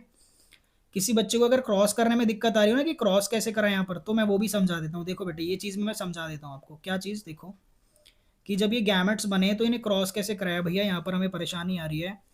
तो इस तरीके से भी कर सकते हो यार आप। इस वाले के कैपिटल टी स्मॉल टी इधर लिख दो, और ये जो दूसरा वाला है इसका कैपिटल टी स्मॉल टी इधर लिख दो। ऊपर से टी आया, और सॉरी, देखो ऊपर से टी आया और इधर से भी टी आया, तो पहला टी टी बन गया, कैपिटल टी कैपिटल टी। अब देखो यहाँ से क्या जाएगा? टी, और ऊपर से क्या आएगा? स्मॉल टी, तो कैपिटल टी स्मॉल टी बना। ऊपर से क्या आएगा? बड़ा टी, और इधर से क्या जाएगा बेटे? छोटा टी। ऊपर से क्या आएगा? छोटा टी, और इधर से भी क्या जाएगा भाई? छोटा टी। तो फिर से आप देखो कि एक तो आपका होमोजाइगस टॉल, और 2 बन गया हेट्रोजाइगस टॉल, और एक बन गया आपका क्या? Dwarf plant. तो ड्वार्फ एक ही बना 4 में से, तो 1/4। चलिए, ज़्यादा टाइम वेस्ट नहीं करूंगा मैं आपका। Explain sex determination in human beings, ठीक है। अब ये भी समझा देते हैं चलो आपको। अच्छा, इस पेज छोड़ा नहीं यार हमने, इसी पेज पे समझाना पड़ेगा। चलो मैं रब कर रहा हूँ। सेक्स डिटर्मिनेशन आपको एक्सप्लेन करना है, जल्दी से एक्सप्लेन कर रहे हैं, 2 मार्क्स का, तो ज़्यादा टाइम वेस्ट नहीं करेंगे। आप जानते हैं ह्यूमंस में कितने पेयर ऑफ क्रोमोजोम होते हैं भाई? टोटल कितने पेयर ऑफ क्रोमोजोम होते हैं बेटे? टोटल यहाँ पर आपके 23 पेयर्स होते हैं। ह्यूमंस के अंदर टोटल क्रोमोजोम कितने होते हैं? 23 पेयर्स। ये मैं पेयर्स की बात कर रहा हूँ। अगर पेयर्स को खोल के पढ़ा जाए तो 2 × 23 कितने क्रोमोजोम हो गए? 46 क्रोमोजोम होते हैं। चाहे मेल हो या फीमेल हो, ह्यूमन बीइंग पे कितने क्रोमोजोम होते हैं? 46 क्रोमोजोम होते हैं, 23 पेयर होते हैं। 23 में से जो 22 होते हैं, 22 पेयर्स, पेयर्स कह लो या फिर यू कह लो 44 क्रोमोजोम्स, इन्हें ऑटोजोम्स बोलते हैं। क्या बोलते हैं इन्हें? ऑटोजोम्स। क्या बोलते हैं बेटे इन्हें? ऑटोजोम्स, ठीक है। यानी ये अपने आप ही जब रिप्रोडक्शन होता है, फर्टिलाइजेशन, जाइगोट में क्या होते हैं? कॉपी हो जाते हैं। 22 ऑटोजोम्स होते हैं। अभी ऑटोजोम्स क्या करते हैं? जैसे आंख का रंग, बालों का रंग, स्किन का कलर, हाइट, ये सारे करेक्टर क्या होते हैं बेटे? ये ऑटोजोम्स ट्रांसफर करते हैं। कहाँ से? पेरेंट से बच्चे में, ठीक है, पेरेंट से इंडिविजुअल में। तो 23 में से 22 गए, तो भाई एक पेयर बच गया, एक पेयर बच गया। उस एक पेयर को बोलते हैं सेक्स क्रोमोजोम्स। क्या बोलते हैं बेटे? सेक्स क्रोमोजोम्स, ठीक है। एक पेयर का मतलब इसमें 2 क्रोमोजोम्स होते हैं। अभी जो सेक्स क्रोमोजोम होता है कैसा दिखाई देता है? चलिए जल्दी से बात करते हैं। चलिए जल्दी से बात करते हैं। यहाँ पर मेल का जो सेक्स क्रोमोजोम होता है वो अलग होता है, और फीमेल का अलग होता है। देखिए, मेल के पास सेक्स क्रोमोजोम होता है XY, ठीक है बेटे, और फीमेल के पास सेक्स क्रोमोजोम क्या होता है? ठीक है, जो एक क्रोमोजोम बच गया ना आखिर में, उसकी बात कर रहे हैं। फीमेल के पास XX क्रोमोजोम होता है, ठीक है। जो X क्रोमोजोम है वो क्या किस लिए स्टैंड करता है? फीमेल के लिए। और Y क्रोमोजोम किस लिए स्टैंड करता है? मेल के लिए, ठीक है। यार यूं मत कहो, चलो ये सब छोड़ो, ठीक है, फीमेल मेल छोड़ो। आप ये देखो कि जो XY क्रोमोजोम है वो क्या बना रहा है? मेल। हम्म, और आपका जो XX क्रोमोजोम है वो क्या बना रहा है? फीमेल। अब ये मेल और फीमेल है, मान लेते हैं पेरेंट सेल है। ये क्या है? Parent cell. अभी आपस में क्रॉस करेंगे, क्रॉस करेंगे तो क्या होगा बेटे, यहाँ गैमेट्स फॉर्मेशन होगा, एक एक्स गैमेट बना और एक यहाँ क्या गैमेट बना, वाई। यहाँ पर एक एक्स बना और दूसरा भी क्या बनेगा, एक्स। दोनों को क्रॉस कराऊंगा मैं, तो इधर से तो क्या आया, एक्स वाई आ गया, और फीमेल से क्या है, सिर्फ एक्स एक्स। समझना इस बात को, जो भी मैंने पीछे करा वैसा ही है। ऊपर से भी एक्स आया और बगल से भी एक्स आया, तो एक्स एक्स लड़की बन गई। देखो यहाँ पर ऊपर से वाई आ रहा है और लेकिन बगल से क्या आ रहा है, एक्स, तो एक्स वाई बना, लड़का बन गया। ऊपर से एक्स आ रहा है और नीचे से भी एक्स, तो एक्स एक्स बन गया। ऊपर से बेटे वाई आ रहा है लेकिन यहाँ बगल से क्या आ रहा है, एक्स आ रहा है, तो एक्स वाई बन गया। आप देख रहे हैं 2 बार लड़की बनी और 2 बार लड़का, यानी यहाँ पर चांसेस कितने हैं, 50-50% चांसेस होते हैं कि जो आपका ऑफस्प्रिंग आएगा, यानी जो नया इंडिविजुअल आएगा वो क्या होगा, लड़का होगा या लड़की होगा। इसके चांसेस कितने हैं, 50-50%। ठीक है बेटे, तो जो एक्स वाई हैं वो कितने बने, 2, और जो एक्स एक्स हैं वो कितने बने, 2। ठीक है, यानी दोनों के कितने चांसेस हैं, 50-50%। सिमिलर चांसेस है 1/2 1/2। ये जो मैंने समझाया इसे ही बोलते हैं sex determination in human beings. तो यहाँ पर जनरली अगर मैं बात करूँ तो मेल जो होता है, मेल रिस्पॉन्सिबल होता है कि जो ऑफस्प्रिंग है वो लड़का होगा या लड़की होगा। ठीक है बेटे, और बाकी बायोलॉजिकल कंडीशंस तो बहुत सारी होती हैं। ठीक है ना, ये जो मैंने यहाँ पर एक्स वाई और एक्स एक्स लिखा, ये सेक्स क्रोमोसोम होता है जो एक पेयर बच गया था। ठीक है, एक पेयर के अंदर 2 क्रोमोसोम होते हैं, मैंने बताया था ना। ठीक है, चलिए चलिए भाई आगे आ गए हम 26वें सवाल पर। ठीक है, in a plane mirror the image formed has specific characteristics. ठीक है, ठीक है, कई सारे कैरेक्टर होते हैं भाई जो आपका प्लेन मिरर में इमेज बनता है। तो आपको पहला बताना है, what is the nature of the image formed by a plane mirror. Plane mirror में जो आपकी इमेज बनती है उसका क्या नेचर होता है बेटे, वर्चुअल एंड इरेक्ट। हमेशा जो इमेज बनती है वो कैसी बनती है, वर्चुअल एंड इरेक्ट। ठीक है, ये आपने पढ़ा होगा, छोटा सा ही टॉपिक है भाई, virtual and erect. How does the distance of the object from the mirror compare to the distance of the image from the mirror. भाई दोनों की दोनों सेम होती हैं। ठीक है, डिस्टेंस ऑफ ऑब्जेक्ट, देखो बेटे, distance of object from the mirror equals to distance of image, distance of image from the mirror. Object जितना दूर जाएगा आपकी इमेज उसमें और ज़्यादा दूर जाती जाएगी, उतनी ही दूर जाती जाएगी, यानी object distance equal to image distance होता है बेटे। यू इक्वल टू क्या होता है, वी होता है। ठीक है, और अगर मैं इसके मैग्निफिकेशन की बात करूं तो मैग्निफिकेशन क्या होता है, प्लेन मिरर का 1 होता है। क्यों, क्योंकि देखो बेटे यहाँ पर मैग्नीफाई होती नहीं है इमेज, जितना बड़ा आप मतलब जितना आप दिखाई दे रहे हो उतना ही आपकी इमेज भी वहाँ पर दिखाई देगी। ठीक है, जितनी आपकी इमेज ऑब्जेक्ट है उतना ही आपका इमेज का साइज भी दिखाई देगा, सेम होता है, कोई मैग्निफिकेशन नहीं होता प्लेन मिरर में। तो मैग्निफिकेशन भी क्या होता है, प्लेन मिरर का 1 होता है। क्लियर है क्या, आगे चलें क्या। ठीक है, देखिए अब सेक्शन सी पर आ गए, 3 नंबर के सवालों पर आ गए बेटे। पहला सवाल क्या है, identify the type of chemical reaction taking place when limestone is heated. यार लाइमस्टोन को आप हीट कर रहे हैं, लाइमस्टोन क्या होता है, लाइम वाटर तो मैंने बताया था CaO होता है, यानी कैल्शियम ऑक्साइड। पर लाइमस्टोन का मतलब क्या होता है, पहला मैं यहाँ पर बता दूं आपको, CaCO3, कैल्शियम कार्बोनेट।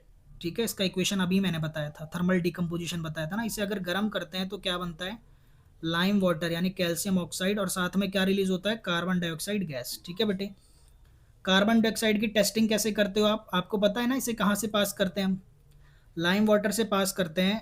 तो जो लाइम वाटर हो जाता है वो क्या हो जाता है, मिल्की हो जाता है। फिर एक्सेस कार्बन डाइऑक्साइड पास करता है, यानी और ज़्यादा कार्बन डाइऑक्साइड पास करते हैं तो वो क्या हो जाएगा भाई, मिल्कीनेस डिसअपियर हो जाती है। ये आपको पढ़ा रखा है मैंने। फिलहाल ऑप्शन नंबर 1 आंसर ये है।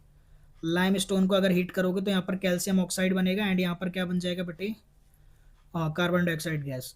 मैग्नीशियम रिबन को एयर में जलाते हैं तो क्या होगा, देखो जब मैग्नीशियम रिबन को जलाते हैं ना तो मैग्नीशियम रिबन के ऊपर वाइट वाइट से एक लेयर बन जाती है जिसे बोलते हैं मैग्नीशियम ऑक्साइड।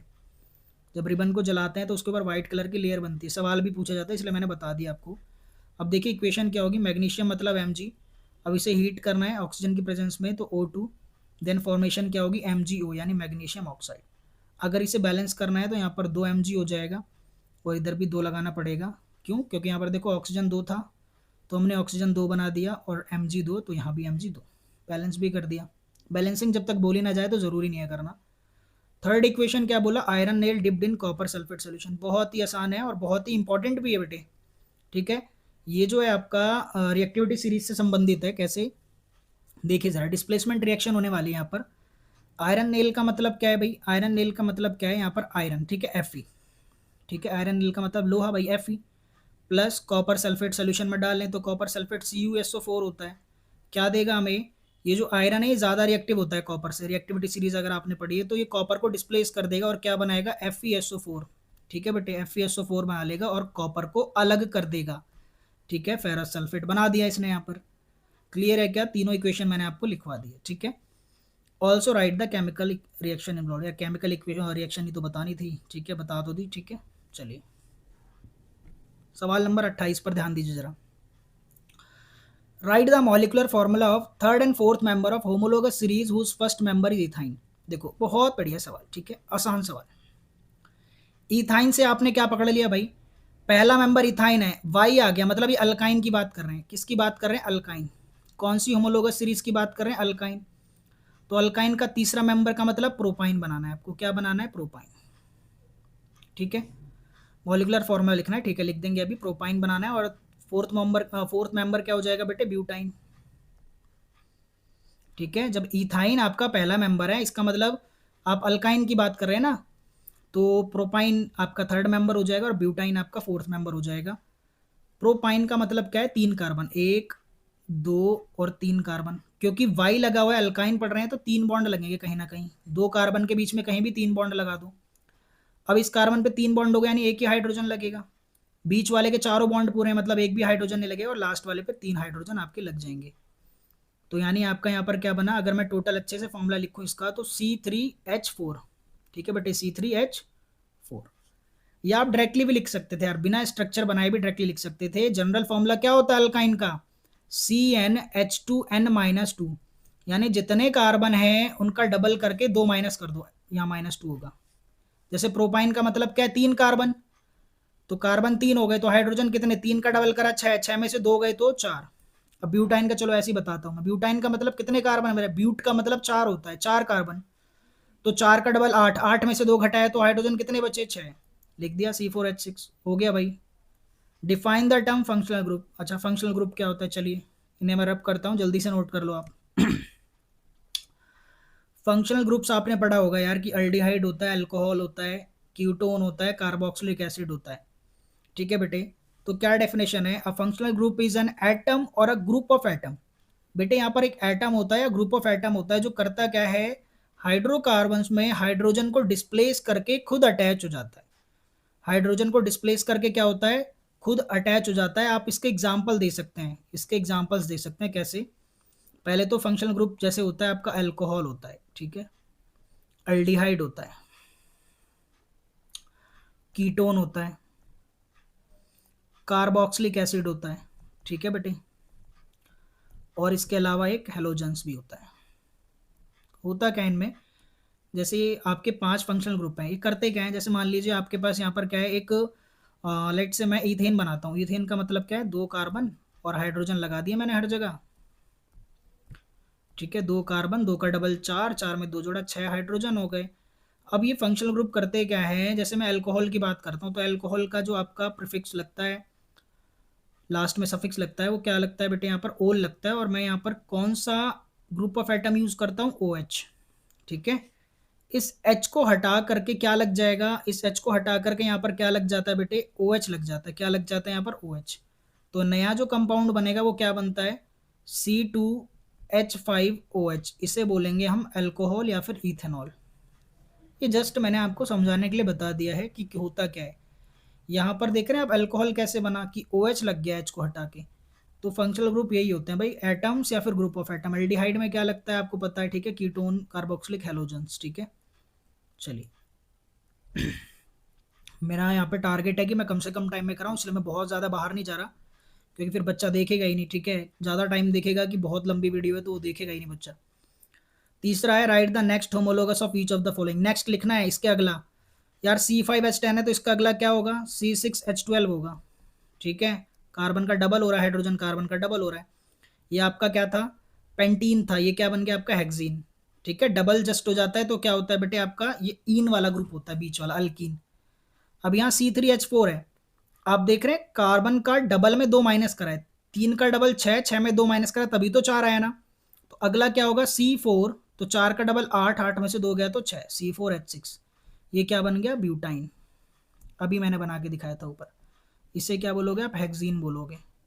ठीक है, देखो यहाँ पर जनरल फॉर्मूला क्या लग रहा है, कार्बन का जस्ट डबल हो गया ना, कार्बन का जस्ट डबल हो गया तो अल्कीन ग्रुप है। कौन सा ग्रुप है? अल्कीन, जहाँ पर CnH2n जनरल फॉर्मूला बनता है। यहाँ आप देख रहे हैं कि कार्बन के डबल में 2 माइनस करा, 3 का डबल 6 और 6 में से जब 2 माइनस करा तभी तो यहाँ हाइड्रोजन 4 आया है। तो इसमें कौन सा फॉर्मूला लग रहा है बेटे? CnH2n-2, ठीक है, अल्काइन का फॉर्मूला लग रहा है, तो ये अल्काइंस है, ठीक है, क्या ये अल्काइंस। चलिए आगे चलता हूँ मैं। सवाल नंबर 29 पर ध्यान दीजिए बेटे। क्वेश्चन नंबर 29 में यहाँ पर क्या बोल रहे हैं? What are the plant hormone, name one plant hormone. सिर्फ एक ही प्लांट हार्मोन की बात करिए, बहुत हार्मोन्स होते हैं यहाँ पर, ठीक है। जैसे अपसाइसिक एसिड होता है आपका, ठीक है, ऑक्सिन हार्मोन होता है। ऑक्सिन क्या होता है? ग्रोथ हार्मोन होता है, ठीक है। ऑक्सिन हो गया आपका, एक ही पूछा है पर मैं लिखवा दे रहा हूँ। एक होता है एप्साइसिक एसिड और बता भी दे रहा हूँ इनका क्या क्या काम होता है। ऑक्सिन जनरली शूट को बढ़ाता है, ठीक है, ग्रोथ हार्मोन। एप्साइसिक एसिड क्या होता है? ग्रोथ को इनहिबिट करता है, ग्रोथ को रोकता है, पत्तों का झड़ना, या जब फल पक जाते हैं तो फल अपने आप गिरते हैं इसी हार्मोन की वजह से। कौन से? एप्साइसिक एसिड। इसके अलावा जिबरलिंस होता है या गिबरलिंस, जो भी आप बोलें इसे, ठीक है, जिबरलिंस, ठीक है, ये भी आपका क्या है? एक प्लांट हार्मोन है। इसके अलावा एक साइटोकाइनिन होता है, सेल डिवीजन प्रमोट करता है, साइटोकाइनिन। साइटोकाइनिन्स क्या करता है बेटे? सेल डिवीजन प्रमोट करता है। मैं सारी चीज़ें आपको बता रहा हूँ ताकि सब आपका रिवाइज हो जाए, ठीक है। एक लिखना था, मैंने सारे बता दिए। अच्छा देखो यहाँ पर पूछा भी है यार, इनहिबिट्स प्लांट ग्रोथ। अच्छा, प्लांट की ग्रोथ को जो इनहिबिट करता है उसका नाम बताना था। अच्छा मैंने पूरा पढ़ा नहीं, ठीक है। तो अपसाइसिक एसिड है भाई जो इनहिबिट करता है प्लांट की ग्रोथ को। प्रमोट सेल डिवीजन तो साइटोकाइनिन्स मैंने बता दिया, ठीक है। तो 2 आंसर हैं, बाकी ये दोनों छोड़ दिए हमने, ठीक है, पूछा ही नहीं है। अच्छा पूछने प्लांट हार्मोन होता है तो डेफिनेशन में क्या लिखोगे बेटा? These are the chemical substance produced naturally in plants. Chemical substance होते हैं, हार्मोन्स क्या होते हैं? केमिकल सब्सटेंस होते हैं जो ह्यूमंस में भी प्रोड्यूस होते हैं और प्लांट्स में भी क्या होते हैं? प्रोड्यूस होते हैं। इनका काम क्या होता है कि टाइमिंग्स पे क्या करना? ग्रोथ करना, ठीक है, फूड का बनना, सारी चीज़ें प्लांट के अंदर जो भी प्रोसेसेस होते हैं वो सभी हार्मोन्स करवाते हैं, ठीक है। और जो भी इन्वायरमेंट में चेंजेस आते हैं उनके लिए हमें रिस्पॉन्स भी करना होता है, वो भी हार्मोन के थ्रू करते हैं, ठीक है। चलिए, अटेम्प्ट आइदर ऑप्शन 1 और 2, दोनों में से कोई भी एक अटेम्प्ट करना है। क्वेश्चन नंबर 1 में क्या पूछा? Why did Mendel choose garden pea for his experiment. बहुत फेमस सवाल है भाई। गार्डन पी यानी Pisum sativum.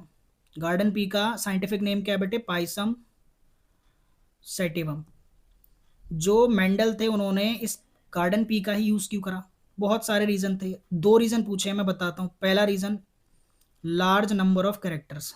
Large number of characters, इसमें कैरेक्टर बहुत सारे थे। कैरेक्टर मतलब जैसे सीड का शेप है ना, सीड का शेप, सीड का कलर भी था, राउंड येलो या फिर ग्रीन, है ना, 2 तरीके के मटर के दाने आते थे। सीड का कलर, फ्लावर का कलर, वायलेट और वाइट दिखता था इन्हें, ठीक है। फ्लावर का कलर भी था इसमें एक कैरेक्टर। दूसरा हाइट था, कुछ पौधे बड़े और कुछ पौधे छोटे, तो बहुत सारे कैरेक्टर। दूसरा क्या बेटे? Larger number of seeds produced, ठीक है, large number of seeds produced, बहुत सारे इसमें सीड प्रोड्यूस होते थे। तीसरा कारण क्या था? तीसरा कारण क्या था बेटे? यहाँ पर ये जो पौधे थे ना मटर के, ये सेल्फ पॉलिनेट कर जाते थे, है ना। सेल्फ पॉलिनेट क्या होता है कि मतलब अपने ही फूल में क्या करते थे? मेल और फीमेल पार्ट आपस में क्रॉस कर लेते थे, तो सेल्फ पॉलिनेशन होता था इनमें। और साथ में ये भी बता दूं इसमें क्रॉस पॉलिनेशन भी था, तो इसलिए फायदेमंद था, ठीक है। और क्या था? और भी कुछ था क्या? इसके अलावा भी हमने पढ़ा था, शॉर्ट लाइफ स्पैन होता है इसका, ठीक है, शॉर्ट लाइफ स्पैन, यानी जल्दी उग जाते हैं भाई पौधे, जल्दी फल देते हैं। तो 4 रीजन लिखवा दे, 2 पूछे थे भाई। List 2 contrasting visible character of garden pea Mendel used for his experiment. अच्छा, 2 कैरेक्टर के नाम बताने हैं जिनका यूज उन्होंने करा था और हमें समझाने के लिए करा था अपने एक्सपेरिमेंट में। तो 2 कैरेक्टर्स क्या है बेटे? एक तो स्टेम की हाइट, टॉल और शॉर्ट, ठीक है, एक तो हाइट का कैरेक्टर यूज करा था। चलो मैं थोड़ा रब कर दूं, जगह लेता हूँ थोड़ी सी। देखिए, 2 कॉन्ट्रास्टिंग विजिबल कैरेक्टर्स की बात कर रहे हैं भाई। तो पहला कैरेक्टर क्या यूज करा था उन्होंने? हाइट, ठीक है बेटे, स्टेम की हाइट या पौधे की हाइट। क्या हाइट थी भाई वो? टॉल या तो ड्वार्फ यानी शॉर्ट, ठीक है, ड्वार्फ बोला था वैसे तो हम ड्वार्फ लिखेंगे, बोनापन, टॉल या ड्वार्फ। इसके अलावा ना बेटे उन्होंने एक ये भी लिया था, सीड का कलर और सीड की शेप। सीड का कलर डायहाइब्रिड क्रॉस में हमने पढ़ा है ना, सीड कलर या फिर सीड की शेप, ठीक है। कलर में क्या था? येलो और ग्रीन कलर की सीड्स थी, और शेप में क्या था? रिंकल्ड और आपकी राउंड, सिकुड़ी हुई या तो बिल्कुल गोल दाने, ठीक है। क्लियर है क्या? सब बता दिया मैंने, आगे चलते हैं। अगले और में आ गया भाई, the table shows the genotype and phenotype of two traits in human beings. अच्छा जी, ठीक है जी।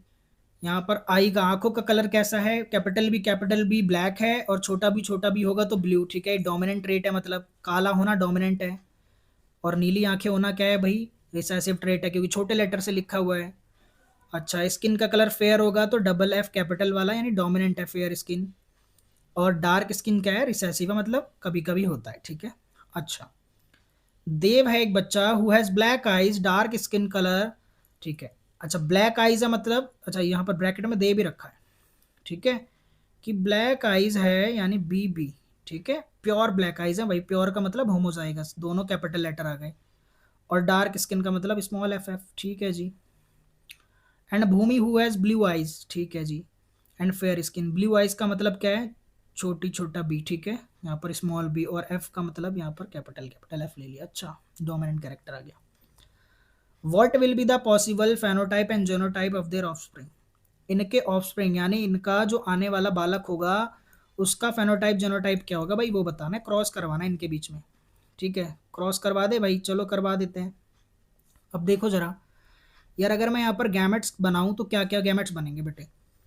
देखो, दो कैरेक्टर का क्रॉस करवाना होता है तो हमारा जो गैमेट है कैसे बनता है, एक तो कैरेक्टर है हमारा यहाँ पर आइज के लिए और एक है स्किन के लिए, है ना। एक आइज का कलर है और एक क्या है बेटे, स्किन का कलर। तो मान लेते हैं जब मैं गैमेट्स की फॉर्मेशन करूंगा, ध्यान से समझना, गैमेट्स की फॉर्मेशन करूंगा तो कैसे करूंगा। कलर के लिए, आइज की कलर के लिए ये जो देव है वो कौन सा गैमेट दे सकता है, सिर्फ कैपिटल बी, है ना, क्योंकि दोनों ही कैपिटल भी हैं, तो आएगा तो सिर्फ एक ही भी, तो कैपिटल बी ले लिया। और बेटे यहाँ पर स्किन के लिए क्या आएगा, ये थोड़ा मैं सर्कल हटा देता हूँ तो आपको समझ आएगा ज़्यादा, पूरा गैमेट फॉर्मेशन में दिखाता हूँ। आइज के कलर के लिए कैपिटल बी आ गया, और स्किन के लिए यहाँ से क्या आएगा बेटे, स्मॉल एफ। तो ये बन गया गैमेट, स्मॉल एफ को अच्छे से लिखते हैं। ठीक है, एंड यहाँ से क्या होगा, एक जैसा लग रहा है क्या स्मॉल एफ और ये कैपिटल एफ, थोड़ा अच्छे से बना दिया मैंने एफ। ठीक है, और भूमि से कैरेक्टर्स कैसे आएंगे, गैमेट कैसे आएंगे, आइज की कलर के लिए क्या आएगा बेटे, स्मॉल बी, और स्किन के कलर के लिए क्या आएगा, स्मॉल एफ है, कौन सा है भाई, ये कैपिटल एफ है। ठीक है, क्योंकि इसकी फेयर स्किन है, फेयर स्किन मतलब गोरी है भाई लड़की, तो ये कैपिटल एफ। ठीक है, लड़का काला है। ये गैमेट बन गए। अभी आपस में क्रॉस करेंगे मेरे भाई, आपस में क्या करेंगे, क्रॉस। जब आपस में मिलेंगे तो एक रिजल्टेंट आएगा, वो क्या आएगा, capital B small B, capital B small B, और यहाँ पर कैपिटल एफ स्मॉल एफ। आप मुझे बताइए कि जो कैपिटल लेटर होता है वो डोमिनेंट होता है, कैपिटल बी का मतलब क्या था, ब्लैक आइज, तो यहाँ पर आइज ब्लैक होंगी भाई। ठीक है, और कैपिटल एफ का मतलब क्या था, फेयर स्किन, यानी जो बच्चा होगा उसकी आंखें काली होंगी और स्किन कैसी होगी, फेयर होगी। तो ये आ गया रिजल्ट। ठीक है, पहली जनरेशन का ही पूछा था तो आंसर मिल गया हमें। बोलो क्लियर है क्या बेटे। ठीक है, बहुत अच्छे तरीके से मैंने आपको बता दिया है, आगे चलते हैं। A student has focused an image of an object of height 5 centimetre on a screen। अच्छा, न्यूमेरिकल है, इमेज डिस्टेंस निकालना है। आप स्टेटमेंट पढ़िए जब तक मैं लिखता हूँ। यहाँ पर आपको इमेज डिस्टेंस निकालना है, यानी v निकालना है। एक तो आपको v निकालना है, और height of the image produced यानी हाइट ऑफ इमेज निकालना है बेटे। दो चीज़ें आपको फाइंड करनी है, क्वेश्चन नंबर 31 है। ठीक है, चलिए देखिए, ऑब्जेक्ट की हाइट दे रखी है आपको, क्या क्या गिवन है मैं लिखता हूँ। हाइट ऑफ ऑब्जेक्ट आपको कितना गिवन है, 5 सेंटीमीटर। हाइट, जो हाइट है ना वो पॉजिटिव ली जाती है। ठीक है, क्योंकि एक्सिस के ऊपर होती है, तो हाइट को हम पॉजिटिव ही लेंगे हमेशा, +5। जो इसका फोकल लेंथ है वो कितना दिया हुआ है हमें, 20 सेंटीमीटर दिया हुआ है। फोकल लेंथ हमें कैसा लेना है, पॉजिटिव या नेगेटिव, मुझे बताओ जरा जल्दी से। कॉन्वेक्स लेंस है तो कॉन्वेक्स लेंस की जो फोकल लेंथ होती है बेटे वो पॉजिटिव होती है, तो पॉजिटिव लेंगे आप, प्लस का 20। ये सारी चीज़ें समझना बहुत ज़रूरी है।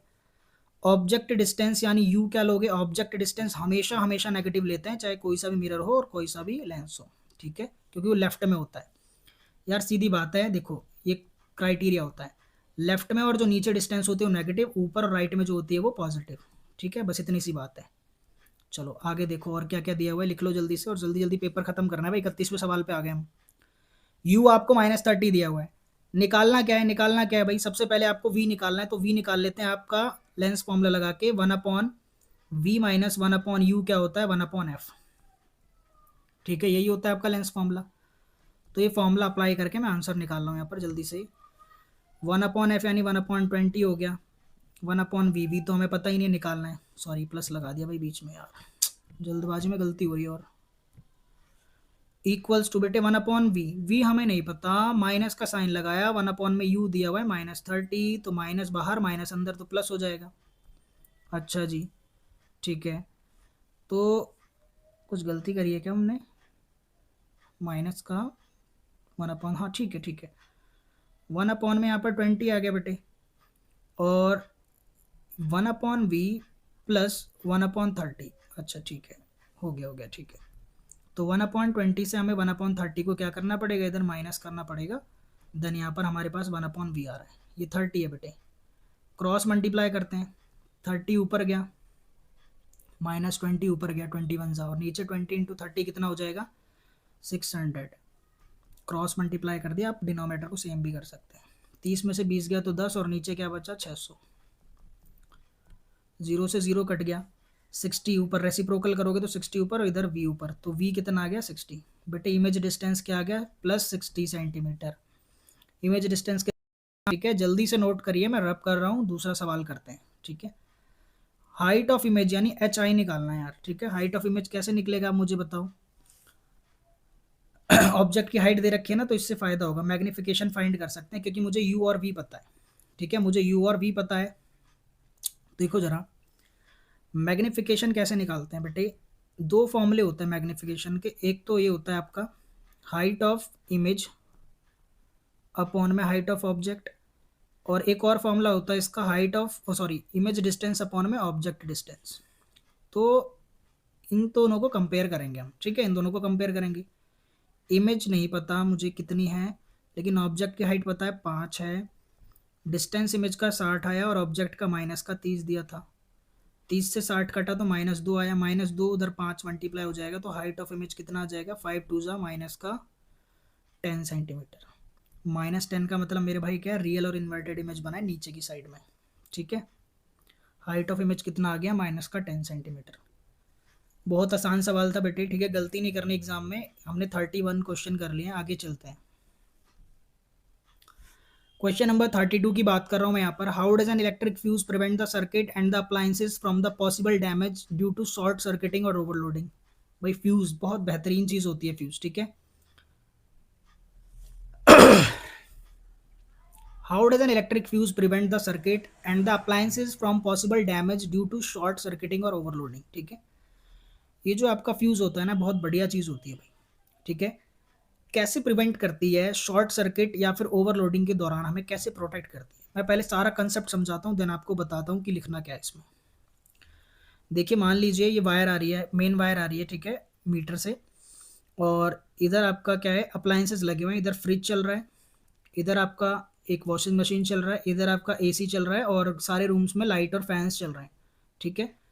और किया क्या, आपकी मम्मी को पता नहीं था इतने अप्लायंसेस चल रहे हैं, तो उन्होंने एक सबमर्सिबल भी ऑन कर दिया बहुत, ठीक है। इसकी हॉर्स पावर काफ़ी ज़्यादा थी, मतलब पावर कंजप्शन ज़्यादा था। तो हुआ क्या कि ये सारे के सारे मिलके बहुत ज़्यादा पावर कंजप्शन करने लगेंगे, जितना हमारे यहाँ पर कैपेसिटी नहीं है भाई, जितना ये जो मीटर है अलाउ नहीं करता।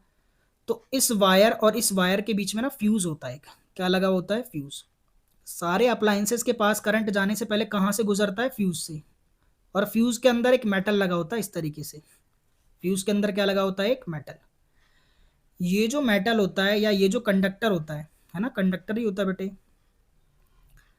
ये जो मेटल होता है इसकी करंट कैपेसिटी कम होती है। करंट कैपेसिटी क्या होती है, कम होती है बाकी अप्लायंसेस के मुकाबले।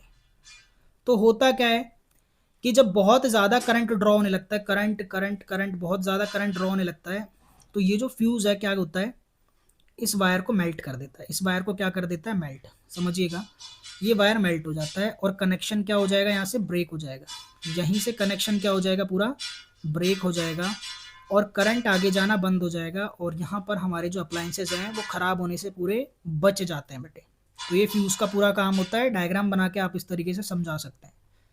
अब मैं बोल रहा हूँ, अगर आपको लिखना है तो लिख लो, पूरा लिखूंगा तो मेरा टाइम बहुत जाएगा। मैं जस्ट यहाँ पर डिफाइन कर दे रहा हूँ या बोल दे रहा हूँ, लिख लो आप ज़रा। ये रब करता हूँ, पहले पेन वर्क करना बंद कर दे रहा है कभी कभी। देखिए लिखिए, जनरली होता क्या है, अ fuse consist of a short length of a wire made up of a material with low melting point. ये जो वायर लगा था ना फ्यूज में, इसका मेल्टिंग पॉइंट क्या होता है बेटे, बहुत ज़्यादा लो होता है। लिख रहे हैं आप, ठीक है।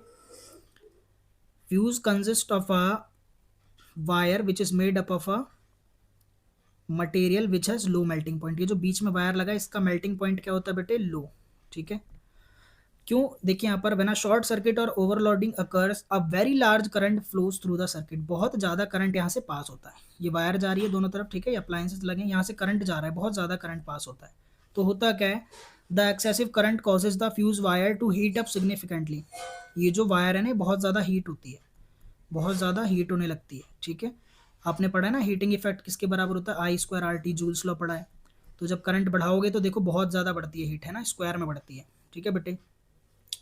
तो रैपिडली क्या होता है, यहाँ हीट बहुत ज़्यादा बढ़ जाती है। The melting of the fuse wire breaks the circuit. ये जो वायर होता है मेल्ट हो जाता है और सर्किट को ब्रेक करता है और हमारे सारे अप्लायंसेस को बचा लेता है।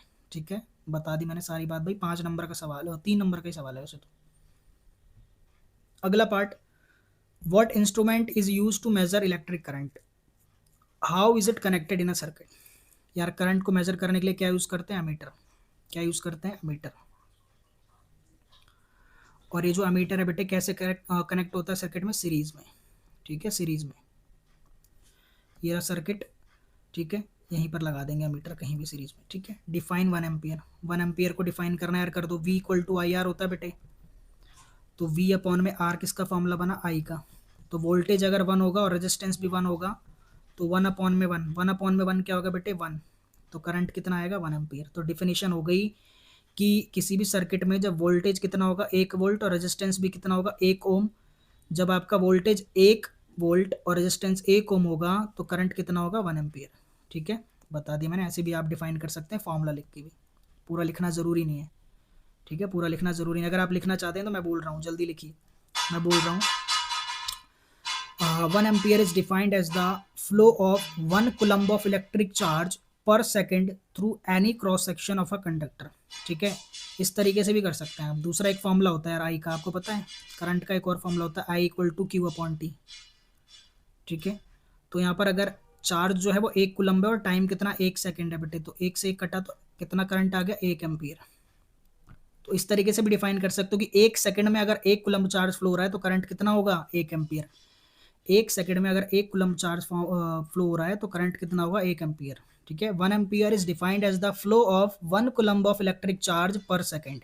बात खत्म। ठीक है, चलिए सवाल नंबर 33 पर आ गए। ठीक है बेटे, पढ़िए जरा, पढ़िए जरा क्या लिखा हुआ है सवाल नंबर 33 में।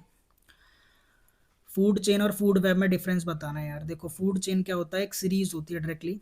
फूड चेन क्या होती है? एक लीनियर सीक्वेंस होता है जिसके अंदर एक प्रोड्यूसर को दूसरा बंदा खाता है, देन उसको फिर अगला, फिर उसको अगला। ठीक है, तो ये फूड चेन होता है। और फूड वेब क्या होता है? एक नेटवर्क होता है। देखो बेटे, फूड चेन क्या होता है? एक सीरीज होती है, सीक्वेंस। ठीक है, डायरेक्टली सीधे सीधे क्या होता है इसमें? एक के ऊपर एक डिपेंडेंट होता है, सीक्वेंस होता है। और फूड वेब में बहुत सारी फूड चेन आ जाती हैं क्योंकि ये नेटवर्क होता है, network of many food chains. ठीक है, जनरली जो आपका फूड चेन होता है, यहाँ पर क्या बोल रहे हैं? In a food chain consisting of grasshopper, grass and frog, if the population of grasshopper decreases what will happen to the population of organism belonging to the first and third trophic level. अच्छा, इसकी बात तो पहले बाद में करते हैं, पहले मैं फूड चेन और फूड वेब आपको समझा देता हूँ। ठीक है, फूड चेन एक सीक्वेंस होती है। जैसे मान लीजिए ग्रास है, ग्रास को कौन खाएगा? ग्रास ओपर। ग्रास ओपर को कौन खाएगा? स्नेक। स्नेक को कौन खा लेगा? ईगल। बेटे जी ये क्या हो गया? एक सीक्वेंस बन गई ना, इसे बोलेंगे फूड चेन। ये क्या है आपका? एक फूड चेन। अब इसी फूड चेन को देखो मैं फूड वेब बना के दिखाता हूँ। फूड वेब क्या होता है? जिसके अंदर मैनी फूड चेन्स देखने को मिल जाए। देखो बेटे, जैसे समझो यहाँ पर जो ग्रास ऊपर था इसे स्नेक के अलावा कौन खा सकता था? मान लेते हैं इसे खा लेता डक, बतख, है ना, या कोई और पक्षी। फिर डक को कौन खा सकता है? डक को कौन खा सकता है? कोई भी एक एनिमल खा सकता है। और जैसे मान लीजिए बड़ा एनिमल किसकी बात करें? स्नेक खा सकता है डक को क्या? या फॉक्स बोल देते हैं ना, लोमड़ी, फॉक्स ने खा लिया। ये आपका देख रहे हैं इस जगह पर एक फूड चेन बन गया और इधर एक फूड चेन जा ही रहा था। और यहाँ ईगल के अलावा अगर स्नेक को कोई और खा लेता तो यहाँ पर एक और फूड चेन बन जाती। तो इस चीज़ को फूड वेब बोलते हैं। इस चीज़ को क्या बोलते हैं? Food web. आप कुछ भी लिख सकते हैं। अब आगे देखिए इन्होंने बोला क्या है। In a food chain consisting of grasshopper, grass and a frog, if the population of the grasshopper decreases, grasshopper की पॉपुलेशन डिक्रीज हो गई, कम हो गई, तो क्या होगा बेटे बताओ। ठीक है भाई, जो ग्रास ऊपर को खाता होगा उसे दिक्कत होगी ना, जब ग्रास ऊपर कम हो जाएंगे तो जो ग्रास ऊपर को खाने वाले होंगे उनको दिक्कत होंगी। ठीक है, तो आपको ये बताना है what will happen to the population of organism belonging to the first and third trophic level. समझिए पहले बात को, फूड चेन कैसी बनेगी बेटे। सबसे पहले ग्रास, ग्रास को कौन खाएगा, ग्रास हॉपर, ग्रास हॉपर को कौन खाएगा भाई, सीधी सी बात है फ्रॉग। ठीक है, फ्रॉग। अच्छा, तो फर्स्ट ट्रॉपिक लेवल तो आपका ग्रास है, इसे बोलेंगे फर्स्ट ट्रॉपिक लेवल, ये सेकंड ट्रॉपिक लेवल है, और ये आपका क्या हो गया, थर्ड ट्रॉपिक लेवल। समझिए, जो ग्रास है उसे किसने खाया, ग्रास ओपर ने खाया। इफ द ग्रास ओपर population decreases the pressure on the grass will reduce. जब यहाँ पर ग्रास ओपर कम हो गए, मान लेते हैं ग्रास ओपर क्या हो गए, कम हो गए, तो ग्रास पर जो प्रेशर होगा वो कम हो जाएगा, मतलब ग्रास प्रोड्यूस हो या ना हो उनकी कोई दिक्कत नहीं है, तो ग्रास क्या होगा बेटा, इंक्रीज होगा। ग्रास क्या होगा, इंक्रीज होगा, क्योंकि कोई खाने वाला नहीं बचेगा। तो फर्स्ट और थर्ड की बात कर रहे थे, तो फर्स्ट ट्रॉपिक लेवल क्या होगा, इंक्रीज होगा। जब ग्रास ऊपर कम हो जाएंगे तो घास क्या होंगी, बढ़ने लगेंगी। और यहाँ पर जब आपका ग्रास ऊपर कम हो जाएगा तो फ्रॉग खाएंगे क्या भाई, फ्रॉग खाएंगे क्या, the frog feeds on the grass ऊपर, इफ द ग्रास ऊपर population decreases the food available for the frog will decrease, therefore the population of frog will also decrease. जब यहाँ पर ग्रास होपर कम हो गए तो यहाँ पर फ्रॉग खाएंगे क्या भाई, बचा ही नहीं कुछ, तो फ्रॉग भी क्या हो जाएंगे, धीरे धीरे कम हो जाएंगे। क्या बात समझ आई क्या, बहुत बढ़िया सवाल था भाई 3 नंबर में। ठीक है, सेक्शन डी पर आ गए हैं 5 नंबर के सवालों पर बेटे। ठीक है, चुके हैं सेक्शन डी पर। क्वेश्चन नंबर 34 से लेकर के 36, 34, 35, 34, यहाँ पर जो 3 सवाल हैं वो 5 नंबर के हैं, इन्हें भी समझते हैं ध्यान से। देन कोशिश करेंगे कि यहीं पर आपका जो पेपर है उसे सॉल्व करके खत्म करें। जो पहला सवाल है वो क्या कह रहा है बेटे, ए पार्ट में यहाँ पर, what is meant by amphoteric oxide. Amphoteric oxide क्या होते हैं, बहुत ही ये बढ़िया सवाल है, और ये छोटा सा टॉपिक है तो बच्चे इस पर ध्यान भी नहीं देते यार।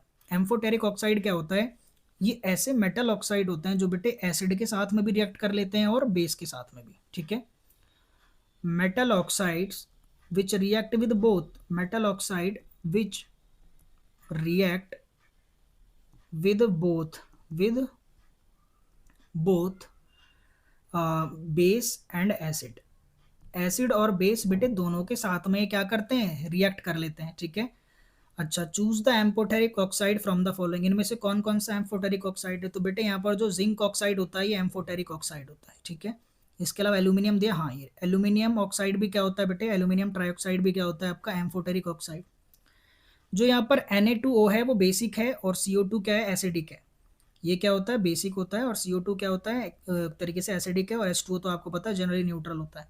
ठीक है, तो amphoteric but not an oxide of metal, तो ये जो है आपका H2O जो है ना, इसे कह तो सकते हैं क्योंकि ये भी एसिड बेस के साथ रिएक्ट करता है, पर ये मेटल नहीं है, हाइड्रोजन, तो इस वजह से इसे काउंट नहीं करेंगे। तो मेरा आंसर होगा जिंक ऑक्साइड और एल्यूमिनियम ऑक्साइड, सिर्फ यही होंगे एम्फोटेरिक ऑक्साइड। अगला पढ़िए, write down the electronic configuration of sodium and oxygen. ये सवाल कैसे आ सकता है भाई, चलो आ गया तो लिख देते हैं। सोडियम और किसका, ऑक्सीजन का, तो सोडियम क्या होता है भाई, Na, सोडियम क्या होता है, Na यानी सोडियम का एटॉमिक नंबर कितना होता है, 11।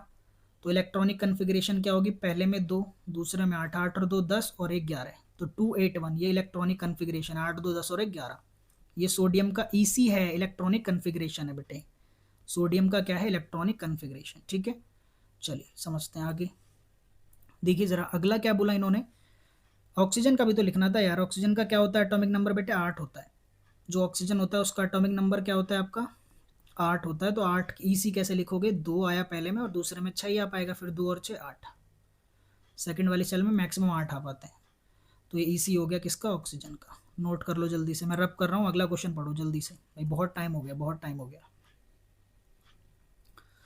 ठीक है बेटे, मैं बता दूं रात के अभी यहाँ पर 12:20 हो चुके हैं। ठीक है, रात के 12:20 हो चुके हैं। ठीक है, फिर भी नॉइज़ आ रहा है कुछ ना कुछ बाहर से। कल थोड़ा देर हो जाती है, दिन में टाइम नहीं मिलता, इसलिए अभी वीडियो को शूट कर रहे हैं। ठीक है, अभी वीडियो बना ले रहे हैं। सेकंड क्वेश्चन जल्दी से पढ़िए, give 2 general properties of the compound formed by combination of sodium and oxygen. Sodium और ऑक्सीजन से बनने वाले कंपाउंड की प्रॉपर्टी बतानी है क्या, अच्छा। सोडियम है और बेटे ऑक्सीजन है, तो सोडियम और ऑक्सीजन से मिलके क्या बनेगा, सोडियम ऑक्साइड यानी Na2। क्या बन जाएगा, NO2 सोडियम ऑक्साइड। अब इसकी क्या बतानी है, टू जनरल प्रॉपर्टीज भी तो बतानी है सोडियम ऑक्साइड की। तो क्या होता है, ये सॉलिड होता है। क्या होता है, सॉलिड होता है। ठीक है, सॉलिड फॉर्म में होता है। दूसरा, इसका मेल्टिंग पॉइंट क्या होगा बेटे, हाई होगा। मेल्टिंग पॉइंट और बॉइलिंग पॉइंट दोनों क्या होगा, हाई। ठीक है। अगला क्या है, वाटर में सॉल्यूबल हो गए। ठीक है, वाटर में क्या होगा, ये सॉल्यूबल होगा, पानी में घुल जाएगा sodium oxide. Then conduct electricity, क्योंकि आयनिक कंपाउंड है तो इलेक्ट्रिसिटी भी क्या करेगा, कंडक्ट करेगा, कंडक्ट इलेक्ट्रिसिटी। कुल मिला के आयनिक कंपाउंड की प्रॉपर्टीज लिखनी थी आपको। आयनिक कंपाउंड सॉलिड होते हैं generally, melting point boiling point ज़्यादा, सॉल्यूबल होते हैं पानी में, और कंडक्ट इलेक्ट्रिसिटी, इलेक्ट्रिसिटी कंडक्ट करते हैं। ये आयनिक कंपाउंड की प्रॉपर्टी है बेटे। कोवलेंट बॉन्ड की भी प्रॉपर्टी आप क्या करोगे, पढ़ लोगे। और करके भी दे दिया यार, देखो एक और सवाल दे दिया यार इसी में ही और करके। ठीक है, चलो पढ़ लेते हैं। बैलेंस्ड केमिकल इक्वेशन लिखने में जल्दी जल्दी लिख रहा हूँ। सिनेबार यानी ओर ऑफ मरकरी, सिनेबार क्या होता है, H2S होता है। मेटल और नॉन मेटल वाले चैप्टर में आपको मिल जाएगा। HGS होता है मरकरी, HGS। ठीक है, Hg का मतलब मरकरी होता है और S का मतलब सल्फाइड होता है। ठीक है, इसका क्या बोल रहे हैं भाई, हीट करना है। हीट करना है मतलब क्या, ऑक्सीजन। ठीक है, ऑक्सीजन दे दिया तो क्या बना, मरकरी का ऑक्साइड बन जाएगा HgO, और बेटे यहाँ पर क्या रिलीज होगा, सल्फर ऑक्साइड SO2। बैलेंस्ड बोला यार, बैलेंस्ड बोला है भाई, बैलेंस्ड बोला है तो क्या करें, ऑक्सीजन इधर 2 है इधर 3 हो गए, तो ऑक्सीजन इधर भी बढ़ाने पड़ेंगे। ठीक है, तो कैसे करें, देखो देखो देखो, बैलेंस करो जल्दी। 3 से मल्टीप्लाई करा तो इधर 6 ऑक्सीजन हो गए, इधर 2 ऑलरेडी हैं तो इसे 3 से करना पड़ेगा मुझे लग रहा है यहाँ पर। नहीं, गलत हो जाएगा, 3 से नहीं करेंगे, 3 से नहीं करेंगे भाई। 3 2 6 ऑक्सीजन कर दिया ना मैंने, 2 हो जाएगा मरकरी और 2, हाँ अब हो गया 6।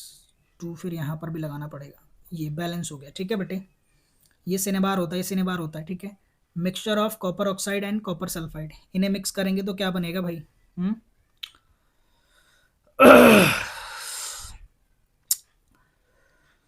कॉपर तो डिस्प्लेस हो जाएगा और SSSO2। ठीक है, चलो सेकंड वाला देखो, यहाँ नीचे लिख रहा हूँ मैं, जगह नहीं ऊपर, यहाँ लिख रहा हूँ मैं। Cu2O को Cu2S से मिक्स करना है तो क्या बनेगा, हीट, हीट करना है ना, हीट करना है तो Cu plus sulphur oxide gas निकलती है, लेकिन बैलेंस करना है। कॉपर इधर कुल मिला के 4 हैं इस साइड में, लेफ्ट साइड में 4 कॉपर हैं।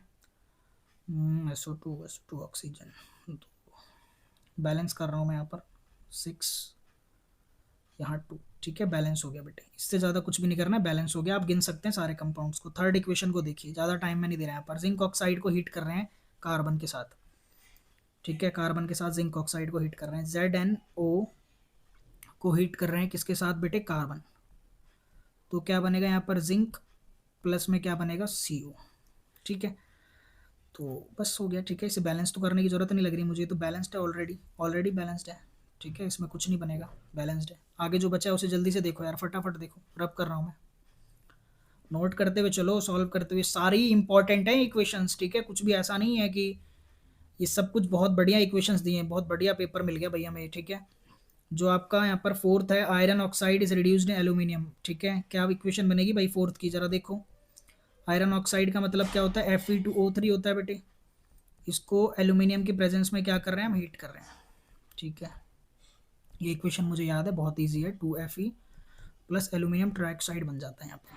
ठीक है बेटे, देखिए बैलेंस्ड केमिकल इक्वेशन है, बहुत ज़्यादा फेमस इक्वेशन है और इसे याद भी करना है। ठीक है, बहुत ज़्यादा, थर्मिट थर्मिट रिएक्शन भी बोलते हैं क्या इसे। ठीक है, अगला क्या है, अगला देखो, पांचवा जो बचा उसे जल्दी से कर लो। Zinc sulphide undergoes roasting, zinc sulphide की रोस्टिंग हो रही है तो क्या करते हैं भाई, रोस्टिंग के अंदर क्या करते हैं, एक्सेस एयर में किसी चीज़ को हीट करते हैं बेटे, एक्सेस एयर में किसी चीज़ को हीट करते हैं। ठीक है, देखो ज़रा, जिंक सल्फाइड को ऑक्सीजन प्रोवाइड प्रोवाइड करेंगे, मतलब एक्सेस एयर प्रोवाइड कर दिया हमने, और इसकी रोस्टिंग हो रही है। इस प्रोसेस को क्या बोलते हैं, रोस्टिंग, है ना। रोस्टिंग मतलब भून देना भाई किसी चीज़ को। ठीक है जी, तो सल्फर ऑक्साइड यहाँ पर बन गया बेटे। और कुछ तो नहीं बनेगा, नहीं यही गैस बनेगी। बैलेंस करना है पर यार, बैलेंस करना है। ऑक्सीजन इधर 2 हैं इधर 3 हो गए, तो इधर मैंने 2 लगाया तो ऑक्सीजन 4 हो गए, नहीं 4 हो गए, तो फिर इधर 4 करें, नहीं 3 लगा देते हैं, 2। सल्फर भी बढ़ाना है क्या हमें, हाँ ठीक है, अब हो गया बैलेंसिंग, बैलेंस हो गया। ठीक है, बैलेंसिंग अगर नहीं आती है बेटे तो प्रैक्टिस कर लेना, अभी मैं बैलेंसिंग नहीं सिखाऊंगा। ठीक है, इतना टाइम नहीं है कि मैं बैलेंसिंग सिखाऊँ आपको। 5 इक्वेशन मैंने लिखवा दी, आगे चल रहे हैं जल्दी से। ठीक है, name and explain the mode of reproduction observed in Bryophyllum and Rhizopus. ठीक है, ब्रायोफाइलम तो बहुत ईजी है भाई। ब्रायोफाइलम में कौन सा रिप्रोडक्शन होता है? असेक्सुअल होता है बेटे। कौन सा रिप्रोडक्शन होता है? Asexual mode, asexual mode. और इसका नाम क्या होता है? वेजिटेटिव प्रोपेगेशन, वेजिटेटिव प्रोपेगेशन बोलते हैं इसे। एक्सप्लेन कर देना आपको अच्छे से।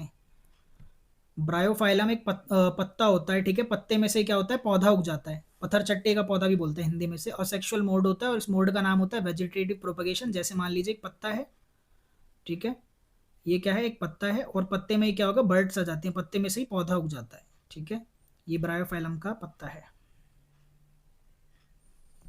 भाई। आगे पूछना है राइजोपस। राइजोपस यार ये होता है, ठीक है, देखो ये बल्ब लाइक स्ट्रक्चर्स होते हैं इसमें। ये मेच्योर होने पर फट जाते हैं, फटने के बाद इनमें से स्पोर्स निकलता है, और स्पोर कोई भी मॉइस्चर वाली जगह, जैसे ब्रेड वगैरह आपको देखी आपने मिलती है उन्हें, तो वहाँ पर ही ग्रो कर जाते हैं। ठीक है, तो राइजोपस प्लांट जो होता है इसके अंदर कौन सा होता है? स्पोर फॉर्मेशन बोलते हैं इसको, स्पोर फॉर्मेशन। असेक्सुअल रिप्रोडक्शन होता है बेटे, और इसे क्या बोलते हैं? Spore formation. ब्रायोफाइल में भी असेक्सुअल, राइजोपस में भी असेक्सुअल। नाम क्या होता है बेटे इसका? वेजिटेटिव प्रोपगेशन, इसका स्पोर फॉर्मेशन। बात खत्म हो गई। फ्रेगमेंटेशन और रीजनरेशन में डिफरेंस बताना है, बहुत आसान है भाई, जल्दी बताओ, फटाफट बताओ बेटे। फ्रेगमेंटेशन में क्या होता है? कोई भी जो आपका ऑर्गेनिज्म है वो अपने आप मेच्योर होने पर एक से ज्यादा पार्ट्स में डिवाइड हो जाता है, और हर एक पार्ट क्या होता है? ग्रो कर लेता है अपने आप को। फ्रेगमेंटेशन होता है स्पाइरोगायरा में। किस में होता है? स्पाइरोगायरा। रीजनरेशन आपका किस में होता है? प्लेनेरिया में। प्लेनेरिया के अलावा रीजनरेशन हाइड्रा में भी होता है, और हाइड्रा में बर्डिंग भी होता है। ठीक है, प्लेनेरिया और हाइड्रेशन, प्लेनेरिया और हाइड्रा में क्या होता है? रीजनरेशन। और स्पाइरोगैरा में क्या होता है? फ्रेगमेंटेशन। दोनों में छोटा सा अंतर है यार, देखो। फ्रेगमेंटेशन में क्या होता है? जो स्पाइरोगैरा होता है ना, मेच्योर होने के बाद दो हिस्सों में टूट जाता है। ठीक है, ये रहा एक हिस्सा और ये रहा एक हिस्सा, दोनों ग्रो कर जाएंगे, मेच्योर हो जाएंगे। लेकिन रीजनरेशन में क्या होता है? जो प्लेनेरिया होता है या ऑर्गेनिज्म है, गलती से भी अगर कितने भी हिस्सों में काट दो तो उसका हर एक हिस्सा क्या होता है? उसका हर एक हिस्सा क्या होता है? एक नया प्लेनेरिया बना लेगा, एक नया प्लेनेरिया बना लेगा। बोलो बात समझ आई क्या? इसमें बेटे मेच्योर होके दोबारा बनता है। इसमें अगर गलती से भी या समहाउ कैसे भी कट हो जाए तो वो अपने आप को ग्रो कर ले जाएगा। बोलो क्लियर हो गया डिफरेंस क्या? ठीक है जी, एक नंबर का ही सवाल है, ज्यादा इसमें उछल कूद मचाने की जरूरत नहीं है। ठीक है, आगे देखो क्या बोला इसमें। Give an example of unisexual flower. यार यूनिसेक्सुअल फ्लावर का एग्जाम्पल दे दो जल्दी से यार। पपाया का फ्लावर, ठीक है। अब ये पपाया फ्रूट नहीं होता, कहीं सोचो। ठीक है, पपाया हो गया या आपका वाटरमेलन हो गया। पपाया और वाटरमेलन का जो फ्लावर होता है वो क्या होता है? यूनिसेक्सुअल होता है। What is vegetative propagation?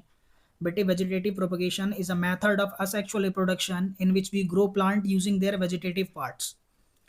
Vegetative propagation एक ऐसा एसेक्सुअल रिप्रोडक्शन मोड है जिसके अंदर हम वेजिटेटिव पार्ट का यूज करके प्लांट्स को ग्रो करते हैं। जैसे वेजिटेटिव पार्ट क्या होते हैं? जैसे स्टेम, तना, या रूट्स, ठीक है, या फिर लीव्स। स्टेम का मतलब जैसे पटेटो, जैसे आलू हो गया, या जिंजर यानी अदरक हो गई। तो आलू और अदरक, इनकी तनों को हम खाते हैं ना, और इनके तनों से ही नया पौधा उगा सकते हैं। आपको पता है ना, आलू से ही आलू उग जाएगा। आलू को अगर ज़मीन में डाल दें और अच्छा न्यूट्रिशन प्रोवाइड करें, पानी डालें, तो क्या होगा? नए पौधे उग जाएंगे। तो ये स्टेम से उगा दिया हमने पौधा। पत्तों से अभी हमने ऊपर उगाया भाई ब्रायोफाइलम। पत्तों से अभी हमने ऊपर उगाया ना, ब्रायोफाइलम बताया मैंने, पत्थर चट्टे का पौधा। रूट्स क्या होती है? शकरकंदी आपने खाई होगी, ठीक है। शकरकंदी को क्या कहते हैं भाई इंग्लिश में? स्वीट पटेटो, ठीक है, स्वीट पटेटो। ये जड़ से उगा देते हैं हम। ठीक है जी। एडवांटेज पूछ रहे हैं, दो एडवांटेज क्या है भाई? वेजिटेटिव प्रोपगेशन के एडवांटेज क्या है, बता दो जरा। एडवांटेज में हम क्या कर सकते हैं भाई इनमें? एक तो फास्टर प्रोपगेशन होती है, बस ग्रोइंग सीडलेस प्लांट तो टिश्यू कल्चर में होता है। देखो वेजिटेटिव प्रोपगेशन का ना एक पार्ट होता है इसमें, मैंने ये तीन तो बताए हैं आपको। इसके अलावा ना ग्राफ्टिंग, लेयरिंग और कटिंग भी करते हैं हम, जिसमें हम क्या करते हैं ना, सीडलेस प्लांट्स को भी उगाते हैं। तो पहला एडवांटेज तो है कि हम सीडलेस प्लांट को उगा सकते हैं जिनमें बीज नहीं बनते, ठीक है। और ये जो होते हैं क्विकर मेथड्स होते हैं, यानी जल्दी से इनसे हम प्लांट्स को उगा सकते हैं, यानी फास्टर प्रोपगेशन। ये दो आप एडवांटेज लिख सकते हैं मेरी तरफ से। फास्टर प्रोपगेशन और एक सीडलेस प्लांट को हम उगा सकते हैं। बस इससे ज़्यादा मैं कुछ नहीं बता सकता भाई यहाँ पर। ठीक है, ठीक है, बहुत जल्दी में हो गया भाई हमें। ठीक है, देखो ज़रा, mention 2 agent of pollination in flowering plant. 2 agent बताने भाई पॉलिनेशन में जो हेल्प करते हैं। क्या है 2 एजेंट? ठीक है, इंसेक्ट्स हो गए और विंड हो गई। ठीक है, हवा। बहुत है, इतना 2 ही पूछे हैं तो 2 बता दिए भाई। इसके अलावा आप वाटर भी लिख सकते हो या एनिमल्स भी लिख सकते हो। ठीक है, एनिमल्स में इंसेक्ट आ ही गए। सवाल नंबर 36 भाई, 36 36 36, देखो पढ़ लो। आखिरी सवाल है, आखिरी सवाल पढ़ करके ख़त्म कर रहे हैं। जो बेटा इसके केस बेस्ड वाले क्वेश्चन है ना, मैं देखता हूँ बाद में कराऊंगा, अभी थोड़ा मैं लेट हो रहा हूँ। मतलब लास्ट के कुछ क्वेश्चन बचेंगे, 1-2 क्वेश्चन, 2 ही क्वेश्चन है केस बेस्ड में, 2 ही क्वेश्चन दिए हुए हैं। तो मैं 36 करा दे रहा हूँ आपको, बस इतना इनफ है। 2 नहीं है, 3 आते हैं यार केस बेस्ड के। ठीक है, तो मैं दिखा दूंगा, वो आपको अपने आप ट्राई करने हैं। मैं क्वेश्चन नंबर 36 करा रहा हूँ, देखता हूँ अभी करा दूंगा तो देखते हैं, बड़े सवाल नहीं होंगे तो। क्वेश्चन नंबर 36 में बोल रहा है कि right the importance of ciliary muscles and function of iris in human I. Ciliary muscle की क्या इंपॉर्टेंस होती है बेटे? कर्वेचर ऑफ फोकल लेंथ को कंट्रोल करता है। ठीक है, फोकल लेंथ को कंट्रोल करता है सीलियरी मसल। ठीक है, जो हमारी आंखों में लेंस लगा होता है ना, कॉन्वेक्स। ठीक है, हमारी आंखों में कौन सा लेंस लगा होता है? Convex lens. तो जो आई लेंस होता है उसकी फोकल लेंथ को बढ़ाना और घटाना, फोकल लेंथ को क्या करना, फोकल लेंथ को बढ़ाना और घटाने का काम कौन करता है? Ciliary muscle. एडजस्ट करता है फोकल लेंथ को, इमेज बनाता है अच्छे से। ठीक है, लिख लेंगे आप क्या? दोबारा बोलूँ, the ciliary muscle control the curvature and focal length of the eye lens. लिख लो। ठीक है, देखिए अगला क्या है, या फिर ऐसे बोल दो कि अकोमोडेशन में हेल्प करता है। ठीक है, आइरिस का क्या काम होता है? The iris is the dark muscular diaphragm that is located behind the cornea. Cornea के पीछे लोकेटेड होता है। आई का डायग्राम देखेंगे तो ये कहाँ होता है? कॉर्निया के पीछे। मैं इसका सीधा काम बता देता हूँ, करता क्या है? Controls the size of people, control the size of प्यूपिल। प्यूपिल का साइज कंट्रोल करता है। ठीक है, अगर आप अंधेरे में हैं तो साइज क्या होता है पीपल का? बड़ा हो जाएगा। अगर आप उजाले में हैं तो पीपल का साइज क्या हो जाएगा? छोटा। ठीक है, क्योंकि बहुत ज़्यादा लाइट एंटर। देखो मैं आपको एक एग्जांपल देता हूँ इसका, आइरिस का, कि मान लीजिए आप सर्दियों में धूप में बहुत देर तक ऊपर बैठे हुए हैं, जब आप नीचे आते हैं अंधेरे कमरे में तो आपकी जो आंखें हैं ना, जल्दी किसी चीज़ को देख नहीं पाती हैं। आपको बिल्कुल अंधेरा, बहुत ज़्यादा अंधेरा दिखाई देता है। क्यों? क्योंकि जब आप मैक्सिमम लाइट में होते हैं तो पीपल का साइज़ ना उस टाइम पे बहुत छोटा हो जाता है। जब लाइट बहुत ज़्यादा होती है तो पीपल का साइज़ छोटा हो जाता है, ताकि मैक्सिमम लाइट यानी एक्स्ट्रा लाइट एंटर ना करे आइज़ में। और जब उजाले से तुरंत आप अंधेरे में आते हैं तो अंधेरे में तो आपको लाइट की ज़रूरत है, तो साइज़ छोटा होता है। धीरे धीरे धीरे धीरे फिर वो एडजस्ट होता है और साइज़ पीपल का बड़ा होता है, तब आपको चीज़ें दिखने लग जाती हैं। ठीक है, तो एक कहानी नहीं सुनानी भाई, सीधी बात है कि पीपल का साइज़ कंट्रोल करता है आइरिस। आगे देखो, what type of lenses are required by the person suffering from presbyopia defect to see the object clearly। अच्छा, presbyopia का मतलब क्या है? जो बुजुर्ग लोग होते हैं ना, उनकी सीलरी मसल ब्रेक हो जाता है, मतलब कमज़ोर हो जाती है, वीक हो जाती है। सीलरी मसल जब कमज़ोर हो जाती है तो उन्हें पास का नहीं दिखाई देता बेटे। जब पास का नहीं दिखाई देता तो उन्हें कौन से टाइप के लेंस की ज़रूरत पड़ती है? रेस बायोपिया में ना जनरली कौन से लेंस की ज़रूरत पड़ती है बेटे? बाईफोकल लेंस की। ये मैं एग्जैक्ट आंसर बता रहा हूँ आपको। जनरली ना बाईफोकल लेंस की ज़रूरत होती है, जिसमें जो अपर पार्ट होता है वो कॉनकेव लेंस होता है और जो लोअर पार्ट होता है बेटे वो क्या होता है आपका? कॉन्वेक्स लेंस होता है। ठीक है, ये लगभग हाइपरमेट्रोपे की तरह होता है, लेकिन इसमें बाईफोकल लेंस यूज़ होता है।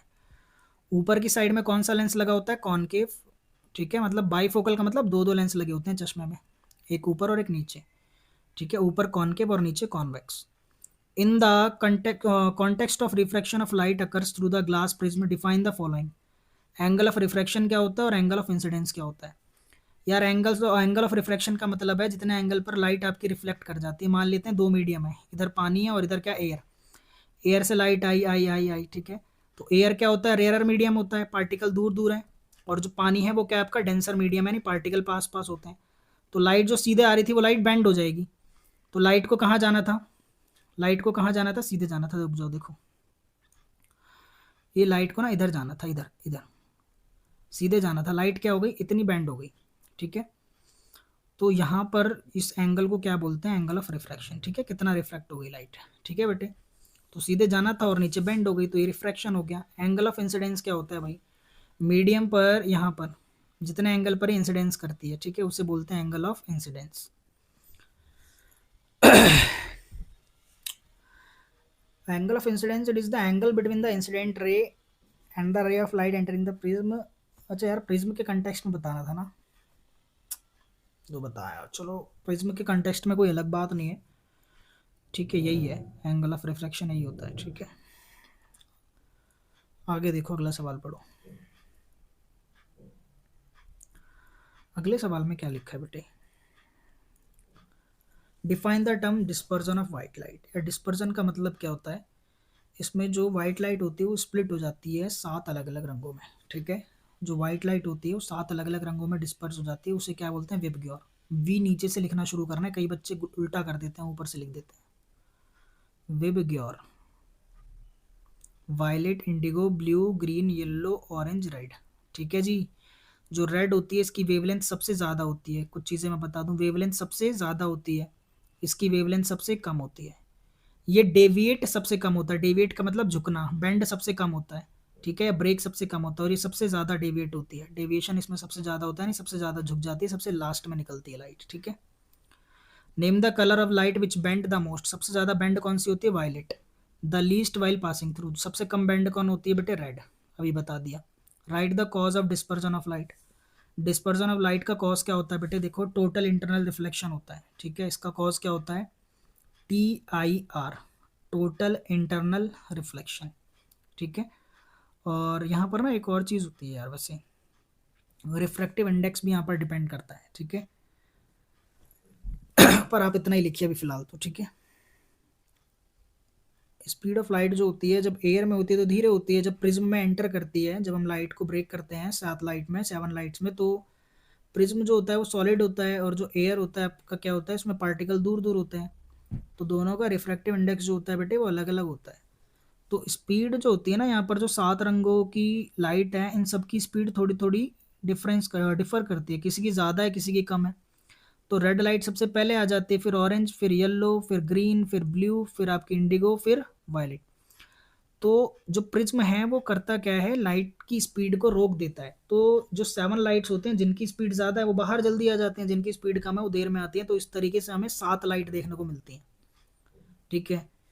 ये जो TIR था ना, यहाँ पर लिखना अच्छा नहीं होगा, ये तो रेनबो फॉर्मेशन में लिखते हैं हम TIR, तो आप इसे छोड़ दो, जो मैंने अभी बताया वो लिखना। क्या? Due to difference in refractive index of air and prism. Refractive index में चेंज होता है, जिसकी वजह से लाइट की स्पीड जो होती है वो अलग हो जाती है। जो 7 कलर्स की लाइट हैं सबकी स्पीड अलग अलग होती है, तो इसलिए 7 लाइट्स अलग अलग टाइम पर बाहर आती हैं। एक स्टार जो है sometimes appear brighter and sometime other फेंटर, ठीक है, कभी वो ज़्यादा चमकता है, कभी कम चमकता है। इस इफेक्ट को क्या बोलेंगे? इफेक्ट का नाम है ट्विंकलिंग ऑफ स्टार, ठीक है भाई। इफेक्ट का नाम क्या है? Twinkling of star. भाई इफेक्ट का नाम पूछ रहे हैं, ठीक है, यहाँ कंफ्यूज करने के लिए। तो इस इफेक्ट को क्या बोलेंगे? ट्विंकलिंग ऑफ स्टार, ठीक है, ट्विंकल करना, ठीक है। ट्विंकल ट्विंकल लिटिल स्टार, पता है ना आपको, ट्विंकलिंग द स्टार्स। रीजन क्या है भाई? देखो यहाँ पर ना अपेरेंट पोजीशन जो होती है वो हमें एक्चुअल पोजीशन से अलग दिखाई देती है। समझना जरा, the apparent position and brightness of star constantly change due to atmospheric refraction. पढ़ा होगा आपने, एटमॉस्फेरिक रिफ्रैक्शन की वजह से ना, सबसे बड़ा इसका कारण जो है ना, रीजन, सीधा सीधा एक आंसर लिखना है तो एटमॉस्फेरिक रिफ्रैक्शन लिख दो, पर मैं समझा रहा हूँ आपको। देखो होता क्या है, एटमॉस्फेरिक रिफ्रैक्शन होने की वजह से जो स्टारलाइट होती है ना वो बहुत ज़्यादा दूर से आती है हमारी आंखों तक, है ना। डिफरेंट लेयर को पास कर दिया। अर्थ की 5 लेयर है, स्ट्रेटोस्फेयर है, ठीक है, 5 लेयर होती हैं एटमॉस्फेयर, ठीक है। तो यहाँ पर जो पार्टिकल्स को पास करते हुए आती है इतनी दूर से, तो हमें हमारी आंखों को जो एक्चुअल स्टार्स की पोजीशन है वो दिखती नहीं है, ठीक है। एक्चुअल पोजीशन हमें दिखती नहीं है, वो चेंज होती रहती है। तो जिसकी वजह से हमें ऐसा अपीयर होता है कि जो स्टार है वो ट्विंकल कर रहे हैं, यानी वो चमक रहे हैं, ठीक है। कंटिन्यूअसली चेंज होता रहता है, क्योंकि एयर की जो डेंसिटी है वो हर लेवल पर अलग अलग होती जाती है। बात समझ आ रही है बेटे? तो लगातार जो पाथ आपका शिफ्ट होता है लाइट का, इस वजह से क्या होता है कि हमें ऐसा लगता है कि स्टार जो है वो ट्विंकल कर रहे हैं। क्लियर हो गई क्या बात? ठीक है, चलिए बेटे, केस्ड बेस्ड के सवाल आ गए यार, ठीक है। इन्हें मैं सोच रहा था कि आप खुद कर लेते तो ज़्यादा अच्छा रहता। चलो मैं डिस्कस कर दूं क्या इसे? A farmer tested the pH of 5 different soil sample collected from various location on his farm. ठीक है, उसने अपने खेत में से ना अलग अलग जगहों से क्या करा है, बहुत सारे मट्टी के सैंपल निकाल लिए हैं। ठीक है, बहुत सारे सैंपल्स उसने इकट्ठा करे हैं। तो ये सैंपल दिए हुए हैं यहाँ पर 5 ABCD। पूछा क्या, identify which soil sample is alkaline on the basis of sample. यार अल्कलाइन का मतलब क्या होता है, जिसका पीएच 7 से क्या हो, ज़्यादा हो। ऐसी सॉइल जिसका पीएच क्या हो, 7 से ज़्यादा हो। अल्कलाइन का मतलब बेसिक होता है बेटे। ठीक है, 7 से पीएच अगर ज़्यादा है तो बेसिक है, 7 से कम तो एसिडिक और 7 तो न्यूट्रल। तो 7 से पीएच किस किस का ज़्यादा है, 2 का, बी और सी। तो आंसर हो जाएगा इसका बी और सी। ठीक है, तो बी और सी सैंपल क्या है, अल्कलाइन है यानी बेसिक है। क्लियर है, बाकी सब तो 7 है, 7 से नीचे आप देख रहे हैं। आगे देखिए, what recommendation would you give the farmer to improve the growth of the crops in acidic soil. Acidic soil कौन कौन सी, जैसे सैंपल ए हो गया या सैंपल ई हो गया। क्या रिकमेंडेशन देना चाहेंगे आप, क्या बताना चाहेंगे कि क्या किया जाए ताकि जो ग्रोथ है वो अच्छी हो जाए। ठीक है, सबसे पहली बात तो हम न्यूट्रलाइज करने की कोशिश करेंगे सॉइल को, इसके अंदर बेसिक सब्सटेंस ऐड करके, भाई यही तो कह सकते हैं हम। ठीक है, हम क्या करेंगे बेटे, इसमें इसके जो सॉइल है उसे बेसिक बनाने की कोशिश करेंगे, यानी इसके पीएच को थोड़ा बढ़ाएंगे, है ना। 4.5 और यहाँ पर आप देख रहे हैं 4.5 और इसका तो बहुत कम है। तो इसे बेसिक बनाने की कोशिश करेंगे। तो क्या मटेरियल हम ऐड कर सकते हैं इसके अंदर बेटे, स्लेक लाइन। ठीक है, स्लेक लाइन आप जानते हैं ना, कैल्शियम हाइड्रोक्साइड, ये ऐड कर सकते हैं आप। या क्विक लाइम ऐड कर सकते हैं यानी कैल्शियम ऑक्साइड, या फिर आप क्या ऐड कर सकते हैं, कैल्शियम कार्बोनेट। ठीक है जी, ये एक तरीके से क्या होगा ना, सॉइल में मिक्सअप हो जाएगा, मिल जाएगा। ठीक है, तो ये मटेरियल्स हम ऐड कर सकते हैं सॉइल के अंदर, ताकि क्या हो, इसका जो पीएच है वो बढ़ जाए। या आप वैसे थोड़ा बहुत कहें तो काउ डंक यानी जो मैन्योर होता है ना, मैन्योर खाद, ठीक है, गाय का गोबर या भैंस का गोबर भी डाल सकते हैं, क्योंकि वो भी क्या होता है, बेसिक होता है नेचर में। ठीक है बेटे, दोनों में से कोई एक अटेम्प्ट करना है, तीसरा चौथे में से। Name the acid present in tamarind. Tamarind यानी क्या होता है भाई, आपकी इमली। इमली में कौन सा एसिड होता है बेटे, टार्टरिक एसिड। कौन सा एसिड होता है, टार्टरिक। और नेटल स्टिंग में मेरे ख्याल से मिथेनोइक एसिड होता है। ठीक है, कौन सा, मिथेनोइक, यस। मिथेनोइक बोल दो या फिर फॉर्मिक एसिड भी आप बोल सकते हो। मिथेनोइक एसिड बोल दो या फॉर्मिक एसिड। टमाटर में ऑक्जेलिक एसिड होता है, जो सिरका होता है विनेगर, उसमें कौन सा एसिड होता है, एसेटिक एसिड। तो ये सारी चीज़ें भी आप याद कर सकते हो। Which gas is usually liberated when an acid react with a metal. एक एसिड को अगर मेटल से रिएक्ट करवाते हैं तो हाइड्रोजन गैस रिएक्ट होती है यार। ठीक है, इसके लिए टेस्ट कौन सा करते हैं, पॉप साउंड टेस्ट। ज़्यादा डिस्कस नहीं कर रहा मैं। ठीक है, जब हाइड्रोजन गैस निकलती है, उसके पास में आप एक जलती हुई कैंडल लेकर के जाओगे तो पॉप साउंड के साथ क्या होगी, बर्न हो जाती है। ठीक है बेटे, जब कोई एसिड मान लो HCl अगर मेटल के साथ रिएक्ट करता है, मान लेते हैं सोडियम, तो क्या बनता है, NaCl। और क्या रिलीज होगा, कौन सी गैस, हाइड्रोजन गैस। बोलो क्लियर है क्या। चलो, सवाल नंबर 38 पर पहुंच चुके हैं भाई। सेकंड लास्ट क्वेश्चन, पूरे पेपर को हमने सॉल्व करके दिखा दिया भाई आज। ठीक है, बहुत टाइम लग गया पर कर दिया हमने। ठीक है, अगर आप देख रहे हैं तो बहुत अच्छी बात है, आपको चीज़ें क्लियर हो रही होंगी। The maintenance function of every living organism on the earth keeps going on even when they are not doing anything particular. अगर कुछ भी नहीं कोई बंदा कर रहा है तब भी क्या हो रहा है, मेंटेनेंस फंक्शन उसका चालू है। मतलब जो उसके इंटरनल बॉडी में प्रोसेस होते हैं, जैसे न्यूट्रिशन, रेस्पिरेशन, खाना तो खाएगा ही, सांस तो लेगा ही, ट्रांसपोर्टेशन यानी ब्लड तो फ्लो करेगा ही, एक्सक्रीशन यानी जो लिक्विड वेस्ट है वो बॉडी से बाहर तो आएगा ही, अगर वो कुछ नहीं भी करता है तो।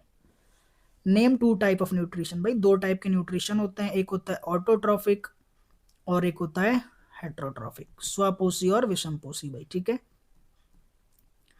हेट्रोट्रॉपिक के 3 पार्ट होते हैं, होलोजोइक, सेप्रोफाइटिक और पैरासाइटिक। ठीक है बेटे, होलोजोइक, सेप्रोफाइटिक और पैरासाइटिक।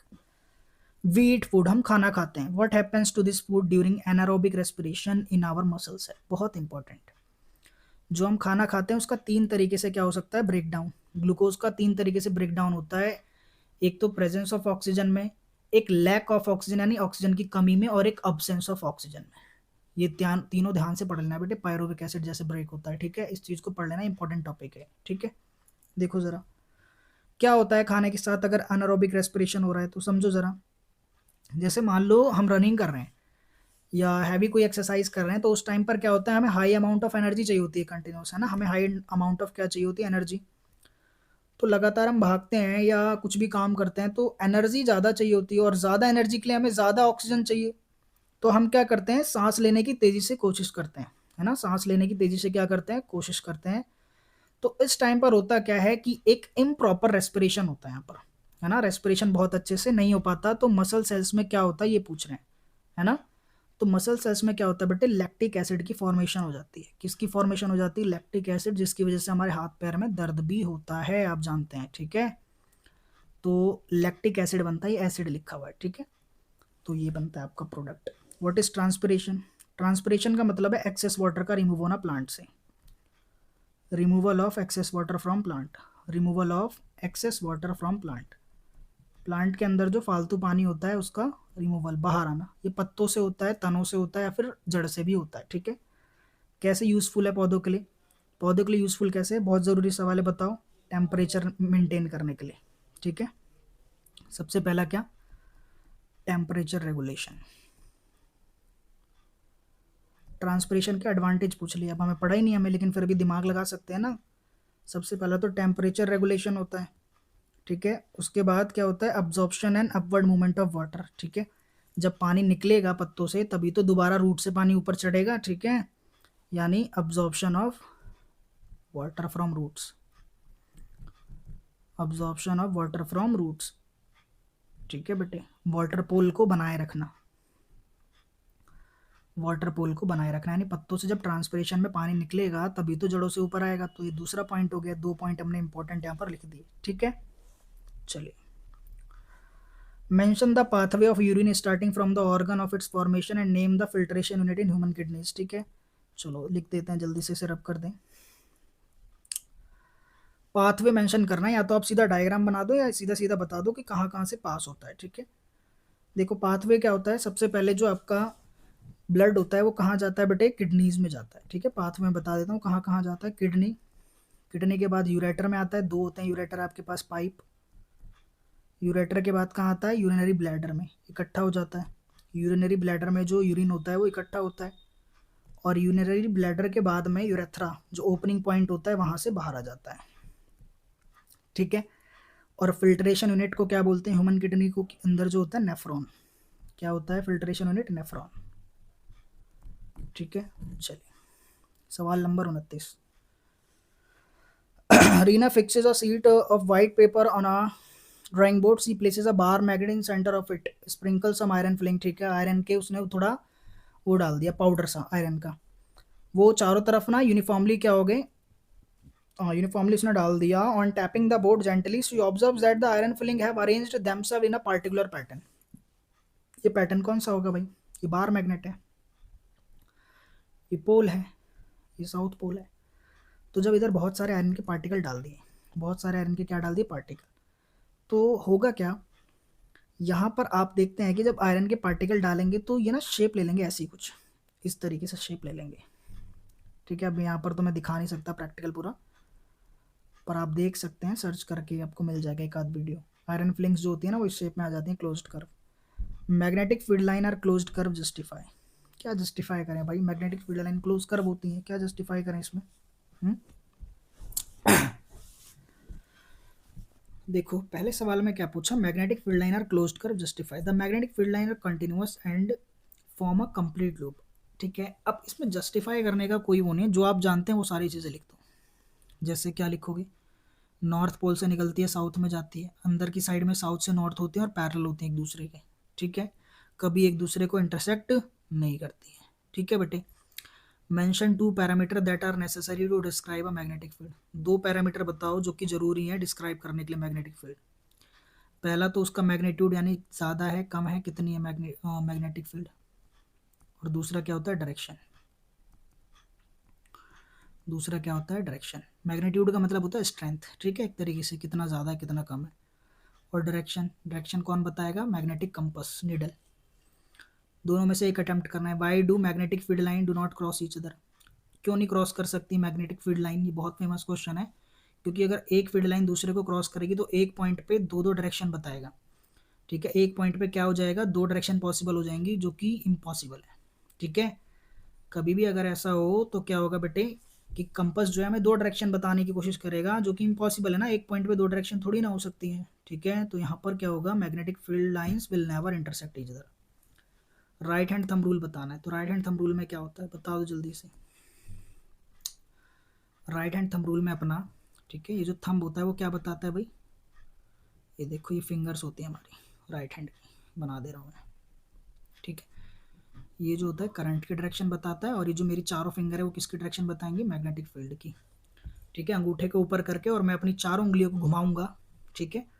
तो करंट को डायरेक्शन में, करंट की डायरेक्शन में रखना है थंब को, और जो मेरी चारों उंगलियां वो क्या बताएंगी, मैग्नेटिक फील्ड। तो ये होता है आपका राइट हैंड थंब रूल।